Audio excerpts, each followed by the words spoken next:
প্রিয় স্বপ্নজয়ী শিক্ষার্থীরা, তোমরা যারা একটি পাবলিক বিশ্ববিদ্যালয়ের স্বপ্ন দেখছো, তোমাদের ভর্তি পরীক্ষা খুবই সন্নিকটে। তাই তোমাদের দরকার একটি সাজানো গুছানো সাজেশন এবং প্রচুর মডেল টেস্ট সলভ করা। তাই তোমাদের জন্য আমি নিয়ে এসেছি বাংলা শিক্ষা final suggestion and model test বইটি। বইটিতে থাকছে সেকেন্ড পেপার বিরোচন অংশের সাথে 50 সেট মডেল টেস্ট, যা তোমার ভর্তি পরীক্ষায় গুরুত্বপূর্ণ ভূমিকা পালন করবে। বইটি কিনলে তুমি পাবে আমাদের ফ্রি ক্লাস এবং ফ্রি এক্সাম দেওয়ার সুযোগ। বইটি পাওয়া যাচ্ছে বাংলাদেশের সকল অভিজাত লাইব্রেরিতে এবং অনলাইন শপে। তোমরা যারা বিশ্ববিদ্যালয় কিংবা নার্সিং ভর্তি পরীক্ষা দিবে, লাইব্রেরিতে গিয়ে একবার হলো বইটি দেখার অনুরোধ রইল। বই সংক্রান্ত বিস্তারিত জানতে স্ক্রিনে দেওয়া নাম্বারে যোগাযোগ করুন অথবা আমাদের অফিসিয়াল পেজে ইনবক্স করুন। আসসালামু আলাইকুম প্রিয় শিক্ষার্থীরা, তোমরা অনেকেই হতাশ ইতিমধ্যে যে ঢাকা ইউনিভার্সিটি পরীক্ষা তোমার ভালো হয়নি। এখন পরবর্তী পরীক্ষার প্রস্তুতি নিচ্ছ, আর তোমাদের প্রস্তুতিকে সুন্দরভাবে গুছিয়ে দিতে আজকের এই আয়োজন।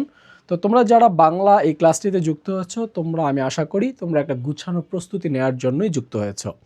যারা যুক্ত হয়েছ সবাই একটু ক্লাসটা শেয়ার করে দাও, এবং যাদের টার্গেট গুচ্ছ সবাই একটু ক্লাসটা মনোযোগ সহকারে করবে। যাদের টার্গেট রাজশাহী, তোমাদের কি বলছি, তোমরা একটু ক্লাসটি গুছিয়ে করবে। ইনশাল্লাহ আমাদের এই ধারাবাহিক ক্লাস অব্যাহত থাকবে একদম গুচ্ছ পরীক্ষার পূর্ব পর্যন্ত। তো তোমরা যদি রেগুলার ক্লাস করতে চাও ইনশাল্লাহ, তাহলেই কিন্তু আমাদের এই আয়োজন চলবে। তো যারা যারা যুক্ত হচ্ছে সবাই একটু ক্লাসটি দ্রুত শেয়ার করে দাও, বন্ধুদেরকে একটু মেনশন করে দাও, জটপট একটু ক্লাসটিতে সবাই শেয়ার করে দাও। সবাই একটু ক্লাসটি শেয়ার করে মেনশন করে একটু লিখবে শেয়ার ডান, মেনশন ডান। যারা শেয়ার করেছো সবাই লিখবে শেয়ার ডান। আর আমার শিক্ষার্থী বন্ধুরা, আমি দেখতে চাই তোমরা কে কোথা থেকে যুক্ত হয়েছো আজকে এই লাইভ ক্লাসে। তো যে যেখান থেকে যুক্ত হয়েছো সবাই একটু নিজ জেলার নামটা একটু কমেন্ট করবে, নিজ জেলার নামটা একটু কমেন্ট করবে। আমার শিক্ষার্থী বন্ধুরা যারা যুক্ত হয়েছো সবাই একটু নিজের জেলার নামটা একটু কমেন্ট করো, নিজের জেলার নামটা একটু কমেন্ট করো সবাই।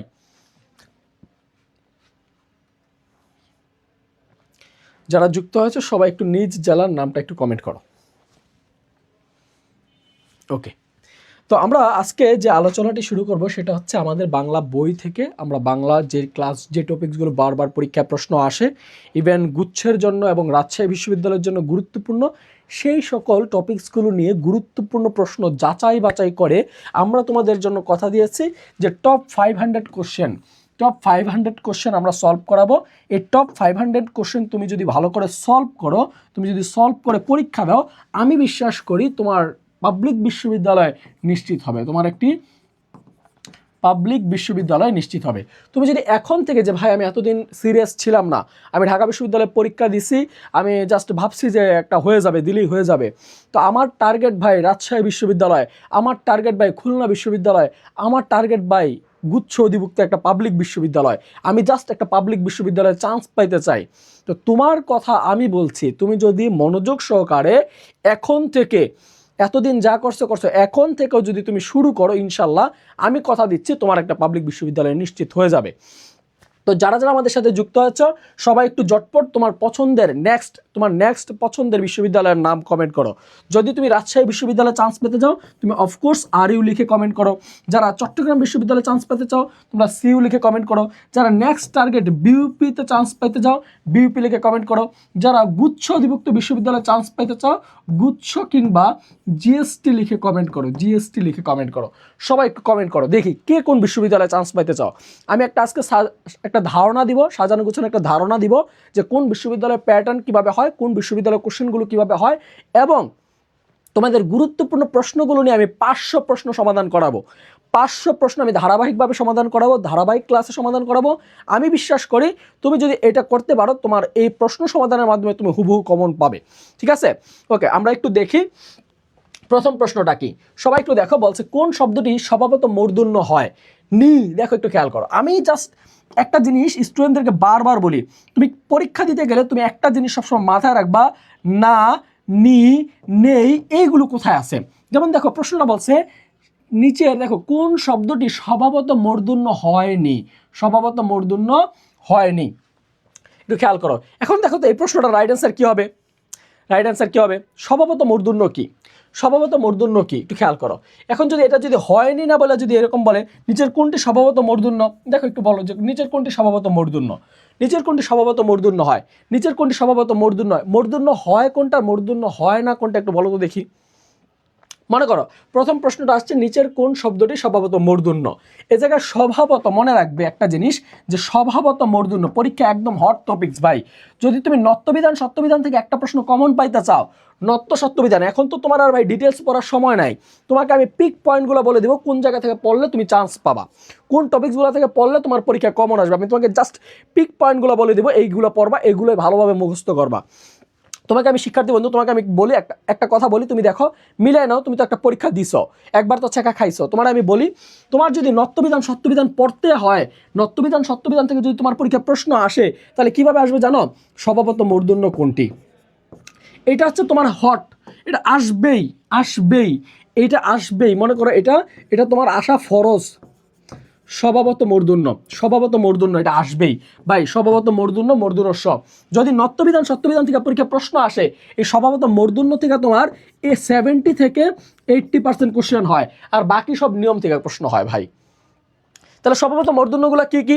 চাণক্য, মাণিক্যগণ, বাণিজ্য, লবণমন, বেনুবিনা, কঙ্কন, কণিকা, কল্যাণ, সুনীতমণি, স্থানগুণ, পূর্ণবেণী, আপন, লাবণ্যবাণী, নিপুণ, ভনিতাপানি, গৌণকুণ, বানপন, শান, চিক্কন, নিক্কন, তনু, কফিন, বণিক, গুণ, গণনা, পিনাক, পুণ্যবান। আমি এই শব্দগুলো যে বললাম এই শব্দগুলো হচ্ছে স্বভাবত মূর্ধন্য। স্বভাবত মূর্ধন্য মানে কি ভাই?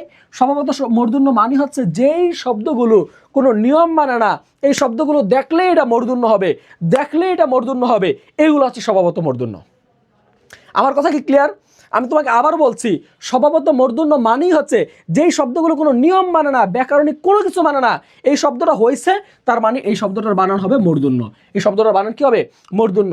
তুমি মনে রাখবা কিভাবে? আমি আবারও বলছি, তুমি যদি তোমার কাছে শিক্ষা বই থাকে তুমি শিক্ষা বইটা নাও, শিক্ষা বইয়ের মধ্যে দেখো স্বভাবত মূর্ধন্য আছে বা নিত্য মূর্ধন্য আছে, তুমি যেই কোনো বই, বাজারের যে কোনো বই, তুমি বাংলা বই নিয়ে খোলো, নত্যবিধান সত্যবিধানের বইতে দেখবা লেখা আছে নিচের কোনটি স্বভাবত মূর্ধন্য।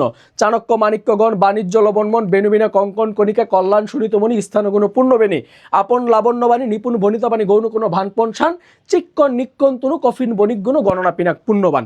এগুলো হচ্ছে স্বভাবত মূর্ধন্য। এগুলো কি? এগুলো হচ্ছে স্বভাবত মূর্ধন্য। তুমি জাস্ট এই জিনিসগুলো যদি মুখস্থ করতে পারো, ভাই মুখস্থ একদিনে হয় না ভাই, পারি না ভাই, আমারও হয় নাই। অনেস্টলি তুমি কতবার চেষ্টা করছো, তুমি কতবার চেষ্টা করছো, তুমি একবার পরীক্ষা দিয়ে বলতেছো চান্স পাবো না। আরে ভাই তুমি পরীক্ষা দাও না।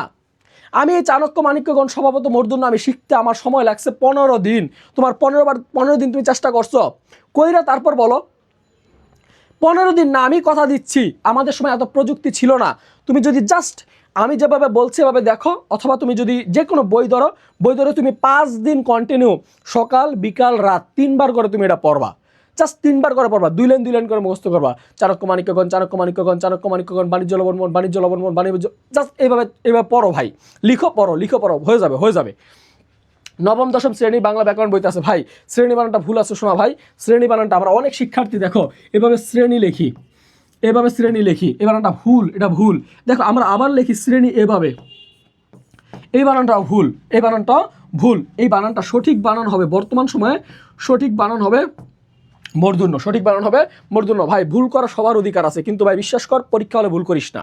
ভুল করা বাংলাদেশে সবার অধিকার আছে, কিন্তু পরীক্ষা হলে আল্লাহর হস্তে বানান ভুল করিস না। দেখ আমি তোদেরকে ভালো করে বলি, তোদেরকে আমি চাই চান্স পা, তাহলে এই ছোট ছোট জিনিসগুলো একটু খেয়াল করবি, ঠিক আছে? পাবি, চান্স পাবি ইনশাল্লাহ। তাহলে দেখ এই জায়গায় কি আছে, বলছে নিজের কোনটি স্বভাবত মূর্ধন্য। আমি বলছি চাণক্য, মাণিক্যগণ, বাণিজ্য, লবণমন, বেনুবিনা, কঙ্কন, কণিকা। তাহলে কঙ্কনটা কি? কঙ্কনটা হচ্ছে স্বভাবত মূর্ধন্য। চাণক্য, মাণিক্যগণ, বাণিজ্য, লবণমন, বেনুবিনা, কঙ্কন, কণিকা, কল্যাণ, সুনীতমণি, স্থানগুণ, পূর্ণবেণী, পূর্ণ, দেখ পূর্ণ আছে, তার মানে কি? এটা স্বভাবত মূর্ধন্য। চাণক্য, মাণিক্যগণ, বাণিজ্য, লবণমন, বেনুবিনা, কঙ্কন, কণিকা, কল্যাণ, সুনীতমণি, স্থানগুণ, পূর্ণবেণী, আপন, লাবণ্যবাণী, নিপুণ, ভনিতাপানি, গৌণকুণ, ভানপন, শান, চিক্কন, নিক্কন, তুনো আছে, তার মানে তুনো আছে। তার মানে একটু চিন্তা করো, এখানে এই তিনটাই কি? স্বভাবত মূর্ধন্য, তিনটাই কি? স্বভাবত মূর্ধন্য। এখন যদি আমাকে বলে স্বভাবত মূর্ধন্য 9 কোনটি, এই 9টা যদি তুমি না দেখো, তুমি মাইরা দিবা আন্দাজে, আমি নিশ্চিত তুমি পূর্ণ পাইয়েই মাইরা দিবা, অথবা তুমি কঙ্কন দেখেই মাইরা দিবা, এটাই রাইট অ্যান্সার। ভাই না, এই তিনটা ভুল। রাইট অ্যান্সার হবে হরিণ, রাইট অ্যান্সার হবে কি? হরিণ, কারণ এটা স্বভাবত মূর্ধন্য নয়। আমরা এই নয়, না, নি এগুলো না দেখার কারণে আমরা পারা প্রশ্ন ভুল করি। তারা প্রশ্ন ভুল করি। তাহলে তোমরা যারা শিক্ষার্থীরা আসো, তোমার মতো যারা ছেঁকা খাওয়া পাবলিক আছে, ঢাকা বিশ্ববিদ্যালয়ে ভালো পরীক্ষা হয় না, তাদেরকে দ্রুত মেনশন করো, দ্রুত মেনশন করো। কারণ পোলাপাইনগুলো ডিপ্রেশনে আছে, প্রচুর ডিপ্রেশনে আছে, প্রচুর হতাশ। আমি কথা দিচ্ছি তোমাদেরকে, আমি ধরে ধরে কোন কোন জায়গা থেকে পরীক্ষা প্রশ্ন আসবে আমি পিক পয়েন্টগুলো ধরে দিব ভাই। এতদিন পড়ছো না ভাই, এতদিন নিয়ম পড়ছো না, রুলস পড়ছো না, রুলস এখন পড়া লাগবে না। এখন জাস্ট প্রশ্ন কোন জায়গা থেকে আসে আমি বলবো, তুমি লিখবা, বলবো তুমি লিখবা, এগুলো প্র্যাকটিস করবা। তুমি এগুলো প্র্যাকটিস করো, আমি কথা দিচ্ছি তোমাকে 500 প্রশ্ন আমি সমাধান করাবো। এই 500 প্রশ্নের মধ্যে তোমার সকল প্রশ্ন চলে আসবে। তাহলে 1 নম্বর রাইট অ্যান্সার কি? 1 নম্বর দেখো, নিচের কোনটি স্বভাবত মূর্ধন্য? স্বভাবত মূর্ধন্য হবে এখানে হরিণ। হরিণ কিভাবে হরিণ হয় এখন আসি আমরা। দেখো আমরা জানি রি র মূর্ধন্যস্বর পরে কি হয়? মূর্ধন্য হয়। রি, রি, র, মূর্ধন্যস্ব, এই 3টা বর্ণের পরে কি হয়? মূর্ধন্য হয়। তাহলে দেখো এখানে র আছে, র এর পরের বর্ণ কি হবে? র এর পরের বর্ণ হবে মূর্ধন্য। র এর পরের বর্ণ কি হবে? মূর্ধন্য। তার মানে প্রথম প্রশ্নের রাইট অ্যান্সার কি হবে? প্রথম প্রশ্নের রাইট অ্যান্সার কি হবে? কি হবে বলো, বলো কি হবে? ওকে ফাইন, প্রথম প্রশ্নের রাইট অ্যান্সার হবে হরিণ। প্রথম প্রশ্নের রাইট অ্যান্সার কি হবে? হরিণ। ওকে ফাইন, এরপর আসি আমরা। দেখো বলছি অপরিচিতা গল্পে, অপরিচিতা গল্পে হরিশ ছুটিতে, ছুটি কাটাতে কোথায় এসেছে? হরিশ ছুটি কাটাতে, এই জায়গায় বানানটা একটু ভুল আছে। হরিশ ছুটি কাটাতে কোথায় এসেছে? ছুটি কাটাতে কোথায় এসেছে? তাহলে একটু চিন্তা করো, অপরিচিতা গল্পে হরিশ, এই হরিশটা কে ভাই? হরিশটাকে একটু বলো তো দেখি, হরিশকে, হরিশকে। আমরা একটা প্রশ্ন পড়বো, এমনভাবে পড়বো শুধু ওই প্রশ্নের অ্যান্সার শিখবো না, আমরা ওই প্রশ্নের 14 গোষ্ঠী বার করে দিব, যেন ওই প্রশ্ন পরীক্ষায় কমন না আসলো, ওই প্রশ্নের আশেপাশে যা আছে সব যেন কমন আসে। তাহলে দেখো হরিশকে বলো তো দেখি, হরিশকে, শিক্ষার্থী বন্ধুরা হরিশকে বলো, কমেন্ট করো, কমেন্ট করো। হরিশকে, হরিশকে, হরিশকে। হরিশ কোথায় থাকে? হরিশ থাকে কানপুরে। হরিশ থাকে কই? হরিশ থাকে, হরিশ থাকে কই? হরিশ থাকে কানপুরে। হরিশ থাকে কোথায়? হরিশ, হরিশ থাকে কানপুরে। হরিশ থাকে কোথায়? থাকে কানপুরে। কিন্তু আমাকে প্রশ্ন করছে কি? আমাকে প্রশ্ন করছে ছুটিতে কই আসছে? হরিশ ছুটিতে কই আসছে? একটু চিন্তা করো, হরিশ ছুটিতে কই আসছে আমরা একটু দেখি। হরিশ ছুটিতে কই আসছে? হরিশ ছুটিতে কানপুরে আসে নাই, কারণ তার থাকার স্থান এসে কানপুর, তিনি থাকে কই? কানপুরে। ছুটিতে কই আসছে? দিল্লি। দিল্লির কোনো অস্তিত্ব আমরা পাই নাই, দিল্লির কোনো অস্তিত্ব আমরা পাই নাই, আমাদের গল্পে দিল্লির কোনো অস্তিত্ব পাই নাই, তার মানে এটা হবে না। এলাহাবাদ, না ভাই হবে না। তাহলে হরিশ ছুটিতে কই আসছে? হরিশ ছুটিতে আসছে কলকাতায়। কোথায় আসছে? কলকাতায়। ছুটিতে কোথায় আসছে? কলকাতায়। হরিশ কিসের জন্য এক্সপার্ট? হরিশ কিসের জন্য এক্সপার্ট বলো দেখি, হরিশ কিসের জন্য এক্সপার্ট? আমাকে সাদিয়া কমেন্ট করেছো, লিখেছো অনুপমের বন্ধু। হ্যাঁ, হরিশ হচ্ছে অনুপমের বন্ধু। পমের বন্ধু। হরিশকে, হরিশ হচ্ছে অনুপমের বন্ধু। তাহলে হরিশ কোথায় আসে? হরিশ আসছে কলকাতায়। কোথায় আসছে? কলকাতায়। ছুটি কাটাতে কোথায় আসছে? কলকাতায়। তাহলে হরিশ কিসের জন্য বিখ্যাত? হরিশ আসর জমাতে বিখ্যাত। সে কিসের জন্য বিখ্যাত? আসর জমাতে বিখ্যাত। আসর জমাতে বিখ্যাত। হরিশ কিসের জন্য বিখ্যাত? হরিশ আসর জমাতে বিখ্যাত। হরিশকে পেলে, হরিশকে পেলে ছাড়তে চায় না কে? হরিশকে পেলে ছাড়তে চায় না কে? হরিশকে পেলে ছাড়তে চায় না মামা। হরিশকে পেলে ছাড়তে চায় না কে? মামা। তাহলে দেখো এই হরিশ সম্পর্কিত যে প্রশ্নগুলো আছে এগুলো কিন্তু এর বাইরে থেকে আসে না। আমার কথা চিন্তা করো, হরিশ কিসের জমাতে বিখ্যাত? হরিশ আসর জমাতে বিখ্যাত। হরিশ থাকে কই? হরিশ থাকে কানপুরে। হরিশ ছুটিতে কই আসছে? ছুটিতে আসছে কলকাতায়। হরিশকে পেলে কে ছাড়তে চায় না? মামা ছাড়তে চায় না। কে ছাড়তে চায় না?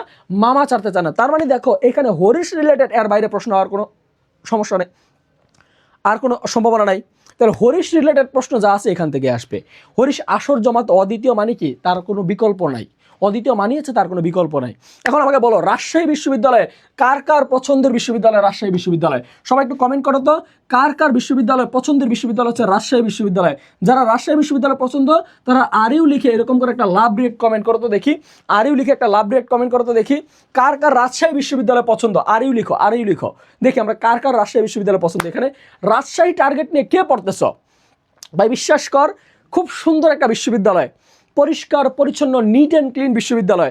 রাজশাহী বিশ্ববিদ্যালয়ে চান্স পেলে তুই ফ্রিতে আম খাইতে পারবি, প্রচুর আম খাইতে পারবি ভাই। তাহলে প্রচুর আম গাছ আছে রাজশাহীতে। ওকে, তাহলে কারা কারা রাজশাহী বিশ্ববিদ্যালয়ে, সিল্ক সিটি খ্যাত রাজশাহী বিশ্ববিদ্যালয়ে চান্স পাইতে চাও? রাজশাহী বিশ্ববিদ্যালয়ে চান্স পেলে ফ্রিতে আম খাবা, ভাইয়ের জন্য আম পাঠাবা, ঠিক আছে?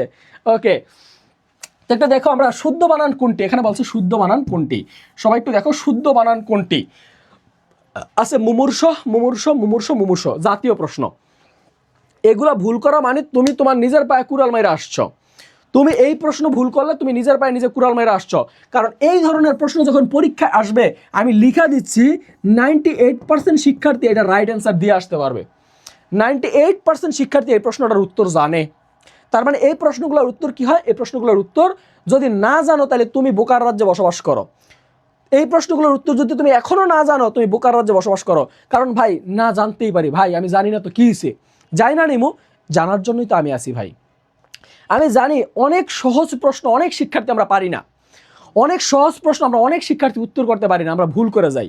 তাহলে তোমাদেরকে আমি বলছি, তোমরা জাস্ট এই প্রশ্নগুলো কখনো বাদ দিবা না। পিপিলিকা, মুমূর্ষ, তারপর হচ্ছে আছে শ্রদ্ধাঞ্জলি, পুষ্পাঞ্জলি, তারপরে এই অধ্যক্ষ, এই বানানগুলো কখনো ভুল করবা না। এই বানানগুলো জাস্ট পরীক্ষা কিন্তু আসে, রিপিট হয়, প্রচুর রিপিট হয়, প্রচুর রিপিট হয়। তাহলে দেখো আছে পরীক্ষায় এখানে কি আছে? মুমূর্ষ, মুমূর্ষ, মুমূর্ষ, পিপিলিকা, পিপিলিকা, পিপিলিকা। তাহলে এগুলো পরীক্ষায় আসে ভাই, এগুলো পরীক্ষায় আসে। তাহলে একটু আমাকে বলো তো দেখি এই জায়গায় রাইট অ্যান্সার কি হবে? রাইট অ্যান্সার কি হবে সবাই একটু বলো তো দেখি। রাইট অ্যান্সার কি হবে? মুমূর্ষ কি হবে? মুমূর্ষ কি হবে? অপশন ক, খ, গ, ঘ। রাইট অ্যান্সার কি হবে? রাইট অ্যান্সার কি হবে বলো তো দেখি। রাইট অ্যান্সার কি হবে? দেখো আমি বলে দিচ্ছি, রস্যকার রিলেটেড বানানগুলো, রস্যকার রিলেটেড বানানগুলো সবসময় খেয়াল করো। রস্যকার দীর্ঘকার যদি বানানগুলো থাকে, এই বানানগুলো খুব ভালোভাবে খেয়াল করবা, খুব ভালোভাবে খেয়াল করবা। কিভাবে? দেখো রস্যকার দীর্ঘকার যদি থাকে তাহলে মনে রাখবা, প্রথম হয় রস্যকার, তারপর হয় দীর্ঘকার, তারপর হয় রস্যকার। দেখো তো রস্যকার দীর্ঘকার রস্যকার এটা কোথায় আছে? এই যে রস্যকার দুই পাশে রস্যকার কোথায় আছে? দেখো এই জায়গায় দুই পাশে রস্যকার আছে, সমস্যা নেই, কিন্তু মাঝখানেও কি আছে? রস্যকার আছে, তার মানে এটা বাদ। তারপরে এখানেও নাই, তার মানে এটাও বাদ। দেখো এইখানে আছে দুই পাশে রস্যকার, মাঝখানে কি আছে? দীর্ঘকার, তার মানে এটা রাইট অ্যান্সার, তার মানে এটা রাইট অ্যান্সার। তুমি জাস্ট এগুলো একটু আই ক্যাচিং করে রাখো, এগুলো পরীক্ষায় আসে, বারবার আসে পরীক্ষায়। ওকে, পরের প্রশ্নে আসি। বলছে স্বাধীন শব্দের ব্যাস বাক্য কি? ভাই এটা এটা ভেরি ভেরি ইম্পর্টেন্ট একটা প্রশ্ন, 3টা স্টার দিয়ে নাও ভাই। কারণ বর্তমান সময়ে স্বাধীন, সার্বভৌমত্ব, তারপর হচ্ছে অভ্যুত্থান, তারপর হচ্ছে কি বলে অধিকার, এই শব্দগুলো থেকে সন্ধি, সমাস, কারক, বিভক্তি এগুলো আসে, প্রচুর প্রশ্ন হচ্ছে। তোমরা দেখছো গণ অভ্যুত্থান শব্দ থেকে সন্ধি আসছে, সমাস আসছে, বিভক্তি আসছে, সন্ধি আর উচ্চারণও আসছে। তার মানে মনে রাখতে হবে জুলাই আন্দোলনের পর থেকে যে প্রশ্নগুলো আছে এগুলো সবসময় কি হয়? সন্ধি, সমাস, কারক, বিভক্তি, এই রিলেটেড যত শব্দ আছে সবগুলো সন্ধি, সমাস, কারক, বিভক্তি পড়ে ফেলবা। যেমন দেখো আমি এখানে লিখছি স্বাধীন শব্দের ব্যাস বাক্য কি? তুমি স্বাধীন শব্দের উচ্চারণটা দেখো, স্বাধীন শব্দের তুমি সন্ধি করো, স্বাধীন শব্দের সহযোগ অধীন স্বাধীন তুমি সন্ধিটা করে ফেলো, তুমি এরকম করে যা আছে সব এই স্বাধীন শব্দের 14 গোষ্ঠী উদ্ধার করে ফেলো। স্বাধীন শব্দের ইংরেজি পরিভাষা কি এইটাও তুমি শিখা ফেলো, ইন্ডিপেন্ডেন্ট মানে স্বাধীন, তুমি এগুলো আসবে ভাই, আই ক্যাচিং শব্দগুলো আসে, যে শব্দগুলো বর্তমান সময়ের সাথে রিলেটেড, এই শব্দগুলো ভালোভাবে শিখবা। যে শব্দগুলো যেমন স্বাধীন, স্বায়ত্তশাসিত, অভ্যুত্থান, নির্বাচন, গণ অভ্যুত্থান, তারপর হচ্ছে আর আর এই আর কি আছে, আর আছে মনে করো যে এই শব্দগুলো যেগুলো বলছি এই শব্দগুলো তুমি কি করবা? এই শব্দগুলো সন্ধি শিখবা, সমাস শিখবা, উচ্চারণ শিখবা, তারপর হচ্ছে বাংলা বানান শিখবা, তারপর এই শব্দগুলোর মানে ইংরেজি পারিভাষিক শব্দ শিখবা। এগুলো শিখতে পারো তাহলে আমি বলছি তোমার এখান থেকে একটা প্রশ্ন নিশ্চিত কমন আসে, একটা প্রশ্ন মাস্ট আসে। তাহলে স্বাধীন শব্দের এখানে বলছে ব্যাস বাক্য কি? আমরা জানি সমাস থেকে প্রশ্নটা আসছে। কোথা থেকে আসছে? সমাস থেকে পরীক্ষা প্রশ্নটা আসছে। তাহলে একটু খেয়াল করো, সমাস দিয়ে যদি আমরা বলি স্বাধীন শব্দের ব্যাস বাক্য কি বলো তো দেখি। ব্যাস বাক্য কি হবে? 4 নম্বর প্রশ্ন রাইট অ্যান্সার কি হবে? স এর অধীন, তুনুকা লিখেছে স এর অধীন, ALC রিফাত লিখেছে সি, সি মানে কি? সি মানে হচ্ছে স এর অধীন। আর বাকিরা কোথায়? নেটওয়ার্ক প্রবলেম ভাইয়া, আমার এখানে নেটওয়ার্ক প্রবলেম না, আমি ক্রিস্টাল ক্লিয়ার দেখতে পাচ্ছি ক্লাস। ওকে, তোমার নেটওয়ার্কটা একটু আপডেট করো অথবা একটু দেখো কোন জায়গায় নেটওয়ার্ক ভালো আছে। আর বাকিরা কোথায়? বাকিরা কোথায়? সবাই একটু কমেন্ট করো, দ্রুত কমেন্ট করো, দ্রুত দ্রুত দ্রুত। ওকে ফাইন, আমরা দেখলাম স এর অধীন। রাইট অ্যান্সার কি? স এর অধীন। এগুলো হবে না, এটা রাইট অ্যান্সার হবে স এর অধীন। রাইট অ্যান্সার কি হবে? স এর অধীন, স এর অধীন। ওকে ফাইন, এরপরের প্রশ্ন আসি। বলছে 5 নম্বর প্রশ্ন, কোন শাসকদের আমলে বাংলা ভাষা, দেখো একটু, বাংলা ভাষী অঞ্চল বাঙালা নামে পরিচিত হয়েছে? প্রশ্নটা আসতে পারে, খুব খুব গুরুত্বপূর্ণ একটা প্রশ্ন, যে কোন শাসকের আমলে বাংলা ভাষী অঞ্চল বাঙালা নামে পরিচিত হয়েছে? মনে রাখবো আমরা বাঙালা, ঠিক আছে, আমরা বললাম বঙ্গ। এই বঙ্গ শব্দটি হচ্ছে হিন্দুত্ববাদী শব্দ বা হিন্দি ভাষাকে লালন করে। এই বঙ্গ শব্দ দিয়ে মূলত দেখা বঙ্গ দর্শন, বঙ্গ ভাষা, বঙ্গমাতা, বঙ্গ, ঠিক আছে। এই বঙ্গ দিয়ে কিন্তু আগের যুগে যেমন লেখালেখি খুব বেশি হইতো। রবীন্দ্রনাথ লিখছে যে বঙ্গমাতা লিখছে, তারপরে বঙ্গ নিয়ে আমাদের মাইকেল মধুসূদন লিখছে বঙ্গ, যে কপোতাক্ষ নদে বঙ্গ শব্দটি ব্যবহার করছে। এরকম করে বঙ্গ শব্দটি কিন্তু অনেক জায়গায় ব্যবহৃত হয়েছে। কিন্তু মুসলিম শাসনামলে, একটু খেয়াল করো সবাই, মুসলিম শাসনামলে এসে বঙ্গ শব্দটি পরবর্তীতে বঙ্গ থেকে হয়ে যায় বাঙালা। বঙ্গ শব্দ থেকে কি হয়ে যায় বাংলা। মুসলিমরা যখন শাসন ক্ষমতায় আসে বঙ্গ থেকে হয়ে যায় কি বাঙালা। এই বাঙালা থেকে পরবর্তীতে এটা হয় বাংলা, পরবর্তীতে কি হয় বাংলা। তার মানে একটু চিন্তা করো, ছিল বঙ্গ, বঙ্গ থেকে হচ্ছে বাংলা, বঙ্গ থেকে বাঙ্গালা, বাঙ্গালা থেকে বাংলা। তাহলে আমাদের এই শব্দ, এই বাংলা বঙ্গভাষী অঞ্চলটা, আমাদের যে অঞ্চলটা আছে, এর জন্য কিন্তু দেখো বলে বঙ্গবন্ধু, বঙ্গবন্ধু, বঙ্গের বন্ধু মানে হিন্দুত্ববাদী শব্দ, আগের শব্দ, ঠিক আছে। তাহলে এই শব্দটা কি হবে একটু খেয়াল করো, বঙ্গ থেকে হবে বাঙ্গালা, বঙ্গ থেকে বাংলা, এটা ছিল হিন্দু আমলে বা মৌর্য আমলে, ঠিক আছে। কিন্তু দেখো এরপরে যখন বাঙালা আসছে, বাঙালা, বাংলা কোন যুগে আসছে, বাংলা আসছে মুসলিম যুগে, মুসলিম যুগে বাংলা অঞ্চলটা হচ্ছে বাঙালা। এই বাংলা থেকে পরবর্তীতে হয়েছে বাংলা বা বাংলাদেশ, বাংলা অথবা বাংলাদেশ। ওকে, তাহলে রাইট অ্যান্সার কি হবে এখানে, রাইট অ্যান্সার হবে মুসলিম আমলে। বাংলা শব্দটি এসেছে কোথা থেকে, মুসলিম শাসন আমলে, মুসলিম শাসন আমলে। ক্লিয়ার, সবাইকে ক্লিয়ার? ওকে হৃদয়, ওকে একটু খেয়াল করো, কোন শব্দ, একটু খেয়াল করো কোন শব্দটি বিসর্গ সন্ধি, কোন শব্দটি বিসর্গ সন্ধির মধ্যে গঠিত, একটু খেয়াল করো। এই প্রশ্নটা আমি সন্ধির ক্লাস নিয়ে পড়াচ্ছিলাম, আমি বিসিএস প্রিলির আগের দিন পড়াচ্ছিলাম, হুবহু কমন আসছে ভাই, হুবহু প্রশ্নটা কমন আসছে। আমি বলতে চাচ্ছি না, তোমরা একটু জাস্ট বলো কোন শব্দটি, তোমরা তোমরা তোমরা একটু লেখো যে কোন শব্দটি, কোন শব্দটি সন্ধিজাত শব্দ, দেখো কোন শব্দটি। 6 নম্বর প্রশ্নের রাইট অ্যান্সার কি হবে সবাই একটু কমেন্ট করো। 6 নম্বর প্রশ্নের রাইট অ্যান্সার কি হবে সবাই একটু কমেন্ট করো। সবাই একটু কমেন্ট করো। 6 নম্বর প্রশ্নের রাইট অ্যান্সার কি হবে সবাই একটু কমেন্ট করো। 6 নম্বর প্রশ্নের রাইট অ্যান্সার কি হবে সবাই একটু কমেন্ট করো। সবাই একটু কমেন্ট করো, 6 নম্বর প্রশ্নের রাইট অ্যান্সার কি হবে। এখানে আছে নীরব উজ্জ্বল বিদ্যালয়, আরেকটা হচ্ছে সমগ্র, আরেকটা হচ্ছে সমগ্র। এটা রাইট অ্যান্সার কি হবে সবাই একটু বলো, রাইট অ্যান্সার কি হবে, রাইট অ্যান্সার কি হবে সবাই একটু কমেন্ট করো। রাইট অ্যান্সার কি হবে, রাইট অ্যান্সার কি হবে সবাই একটু কমেন্ট করো। 6 এর রাইট অ্যান্সার কি হবে, রাইট অ্যান্সার কি হবে, রাইট অ্যান্সার কি হবে, রাইট অ্যান্সার কি হবে। শিক্ষার্থী বন্ধুরা, আমি তোমাদের কাছে একটা রিকোয়েস্ট করব, এক দেখা শেয়ার করে দাও আজকের ক্লাসটা, সবাই এক দেখা শেয়ার করে দাও। আমি তোমাদেরকে কথা দিচ্ছি, আজকে ক্লাসটা সবাই শেয়ার করে দাও, আজকে ক্লাসটা সবাই শেয়ার করে দাও। তোমাদের ইন্সপায়ারেশন, তোমাদের আগ্রহ, তোমাদের যদি ক্ষুধা থাকে ভাই, না কারণে মাও নাকি দুধ দেয় না, তো তোমাদের যদি ইচ্ছা থাকে, তোমাদের যদি আগ্রহ থাকে, ক্লাসটা টাইমলাইনে শেয়ার করে রাখো, তোমরা শেয়ার করো। তোমাদের যদি ইন্সপায়ারেশন থাকে, আগ্রহ থাকে, তাহলে আমারও আগ্রহ তৈরি হয়। তোমরা যদি ক্লাসে মোটিভেশন থাকে, আমারও ক্লাসে নিতে মোটিভেশন কাজ করে। ভাই কোনো কিছু না দিলে কোনো কিছু পাওয়া যায় না। তোমার যদি বলি তুমি দিনটা 24 ঘন্টা পড়ো, তোমার পাবলিক বিশ্ববিদ্যালয় দেওয়া হবে না, তোমার পড়তে মন চাইবে না। তুমি যদি দিনরাত পড়ো কিন্তু পাবলিক বিশ্ববিদ্যালয়ে তোমাকে চান্স পাওয়া হবে না, তুমি মনে রাখো তোমার পাবলিক বিশ্ববিদ্যালয়ে চান্স হবে না। তুমি কি পড়তে বসবা, কারণ তোমার মোটিভেশন কি, তোমার পাবলিক বিশ্ববিদ্যালয়ে চান্স পাইতে হবে। তো আমার মোটিভেশন কি, আমার মোটিভেশন হচ্ছে তুমি একটা শেয়ার দিবা, একটা লাইক দিবা, একটা কমেন্ট করবা, এটা হচ্ছে আমার শেয়ার, এটা আমার মোটিভেশন। তো তোমরা যারা যুক্ত আছে, এই যে লিখছো অপশন ক নিযুগ রব, ভুল হয়েছে ভাই, ভুল হয়েছে, সন্ধি বিচ্ছেদ ভুল হয়েছে। রুফাইদা ইসলাম ভুল হয়েছে ভাইয়া। তাহা সিনহা ভুল হয়েছে, তোমার উত্তর ভুল হয়েছে ভাই, ভুল হয়েছে, রাইট অ্যান্সার ভুল হয়েছে। একটু খেয়াল করি, তোমরা একটু ক্লাসটা শেয়ার করো, সবাই একটু লিখো শেয়ার ডান, সবাই ক্লাসটা শেয়ার করে লিখো শেয়ার ডান। আমি তোমাদেরকে একটা চমৎকার টেকনিক শিখাই। দেখো আমরা জানি বিসর্গ সন্ধি, এটা হচ্ছে বিসর্গ সন্ধি। বিসর্গ সন্ধিতে যদি শব্দের মাঝে র রেফ, একটু মনে রাখবা কি কি বলি, রেফ ওকার 300, মানে তালবস্য, মূর্ধন্যস্য, দন্তস্য। যদি বিসর্গ সন্ধিতে সবসময় মনে রাখবা শব্দের মাঝে রেফ ওকার 300 থাকলে সে স্থানে তুমি এই বর্ণগুলোর পরিবর্তে বিসর্গ বসাতে পারবে। সে স্থানে কি করতে পারবে, এই বর্ণগুলোর পরিবর্তে তুমি বিসর্গ বসাতে পারবে। তবে যদি অর্থের পরিবর্তন না হয়, অর্থের কি হয় পরিবর্তন না হয়, সেক্ষেত্রে বিসর্গ বসবে। তবে এইভাবে যদি আমি নিয়মটা দেখি, এই নিয়মে আমরা খেয়াল করবো কি কি আছে। যেমন আমি যদি বলি মনোকষ্ট, আমি বললাম মনোকষ্ট। তুমি চিন্তা করো এখানে কি আছে, নৌকার ন ওকার আছে, কি আছে ন ওকার আছে, তাহলে এটা সন্ধি বিচ্ছেদ করলে কি হবে, একটু খেয়াল করো তাহলে এই ওকার আছে না, এই ওকারের জন্য কি হবে, ওকারের জন্য বিসর্গ হবে, তাহলে দিলাম আমি ওকার মনো। এরপর বাকি আছে কি, বাকি আছে কষ্ট। তাহলে মনে রাখবা সন্ধি বিচ্ছেদে রেফ ওকার 3টা স, তালবস্য মূর্ধন্য 300 থাকলে সেই স্থানে আমরা কি বসাবো, বিসর্গ বসাবো, সেই স্থানে কি বসাবো, বিসর্গ বসাবো। তাহলে আমার কথা হচ্ছে ভাই, এখানে তো দেখেন নীরব শব্দে আছে, তাহলে নীরব শব্দে কি আছে, আছে। তার মানে এখানে আপনি কি করবেন, এখানে নিয়ম অনুযায়ী 9 দীর্ঘিকারে নি, আর এর জন্য আপনি একটা বিসর্গ বসাবেন, আর বাকি আছে ব। এটা আবার রাইট অ্যান্সার না ভাই, বিষয়টা এরকম না, এগুলো হচ্ছে ব্যতিক্রম। এগুলো কি ব্যতিক্রম, এই নিয়মের ব্যতিক্রমগুলো তোমাদেরকে আমি আজকে বলে দিই, তোমরা একটু শিখে নাও। এই নিয়মের ব্যতিক্রমগুলো একটু শিখে নাও। এই নিয়মে কিছু শব্দ ব্যতিক্রম আছে কি কি দেখো, আমি বললাম মনে করো লিখলাম নীরব, কি লিখলাম একটু খেয়াল করো, নীরব নীরব লিখে রাখো, এখান থেকে ভাই পরীক্ষা প্রশ্ন কমন পাবা। নীরব, আমি লিখলাম নিরোগ, কি লিখলাম আমি নিরোগ, নীরব কি নিরোগ।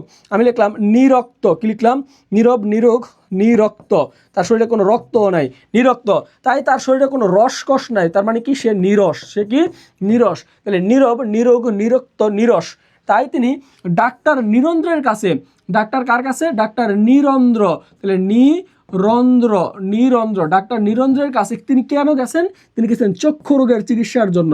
তার মানে একটু খেয়াল করো, চক্ষু রোগ। তাহলে আমি খেয়াল করো, আমি এই 6টা শব্দ বলছি, এই 6 শব্দ হচ্ছে ব্যতিক্রম, 6টা হচ্ছে ব্যতিক্রম, এই 6টা হচ্ছে ব্যতিক্রম, এই 6টা কি ব্যতিক্রম। তাহলে ব্যতিক্রম কি কি আছে দেখো, ব্যতিক্রম 1 নম্বর আছে নীরব, 2 নম্বর হচ্ছে নিরোগ, 3 নম্বর হচ্ছে নিরক্ত, 4 নম্বর হচ্ছে নিরস, তাই তিনি ডাক্তার নিরন্দ্রের কাছে চক্ষু রোগের চিকিৎসা নিলেন। তাহলে আমার কথাটা একটু খেয়াল করো, নীরব, নিরোগ, নিরক্ত, নীরব, নিরোগ, নিরক্ত, নীরব কীরকম, নিরোগ, নিরক্ত, তার শরীরে কোনো রসকস নাই, নিরস, তাই তিনি নিরস হয়ে ডাক্তার নিরন্দ্রের কাছে চক্ষু রোগের চিকিৎসা নিলেন।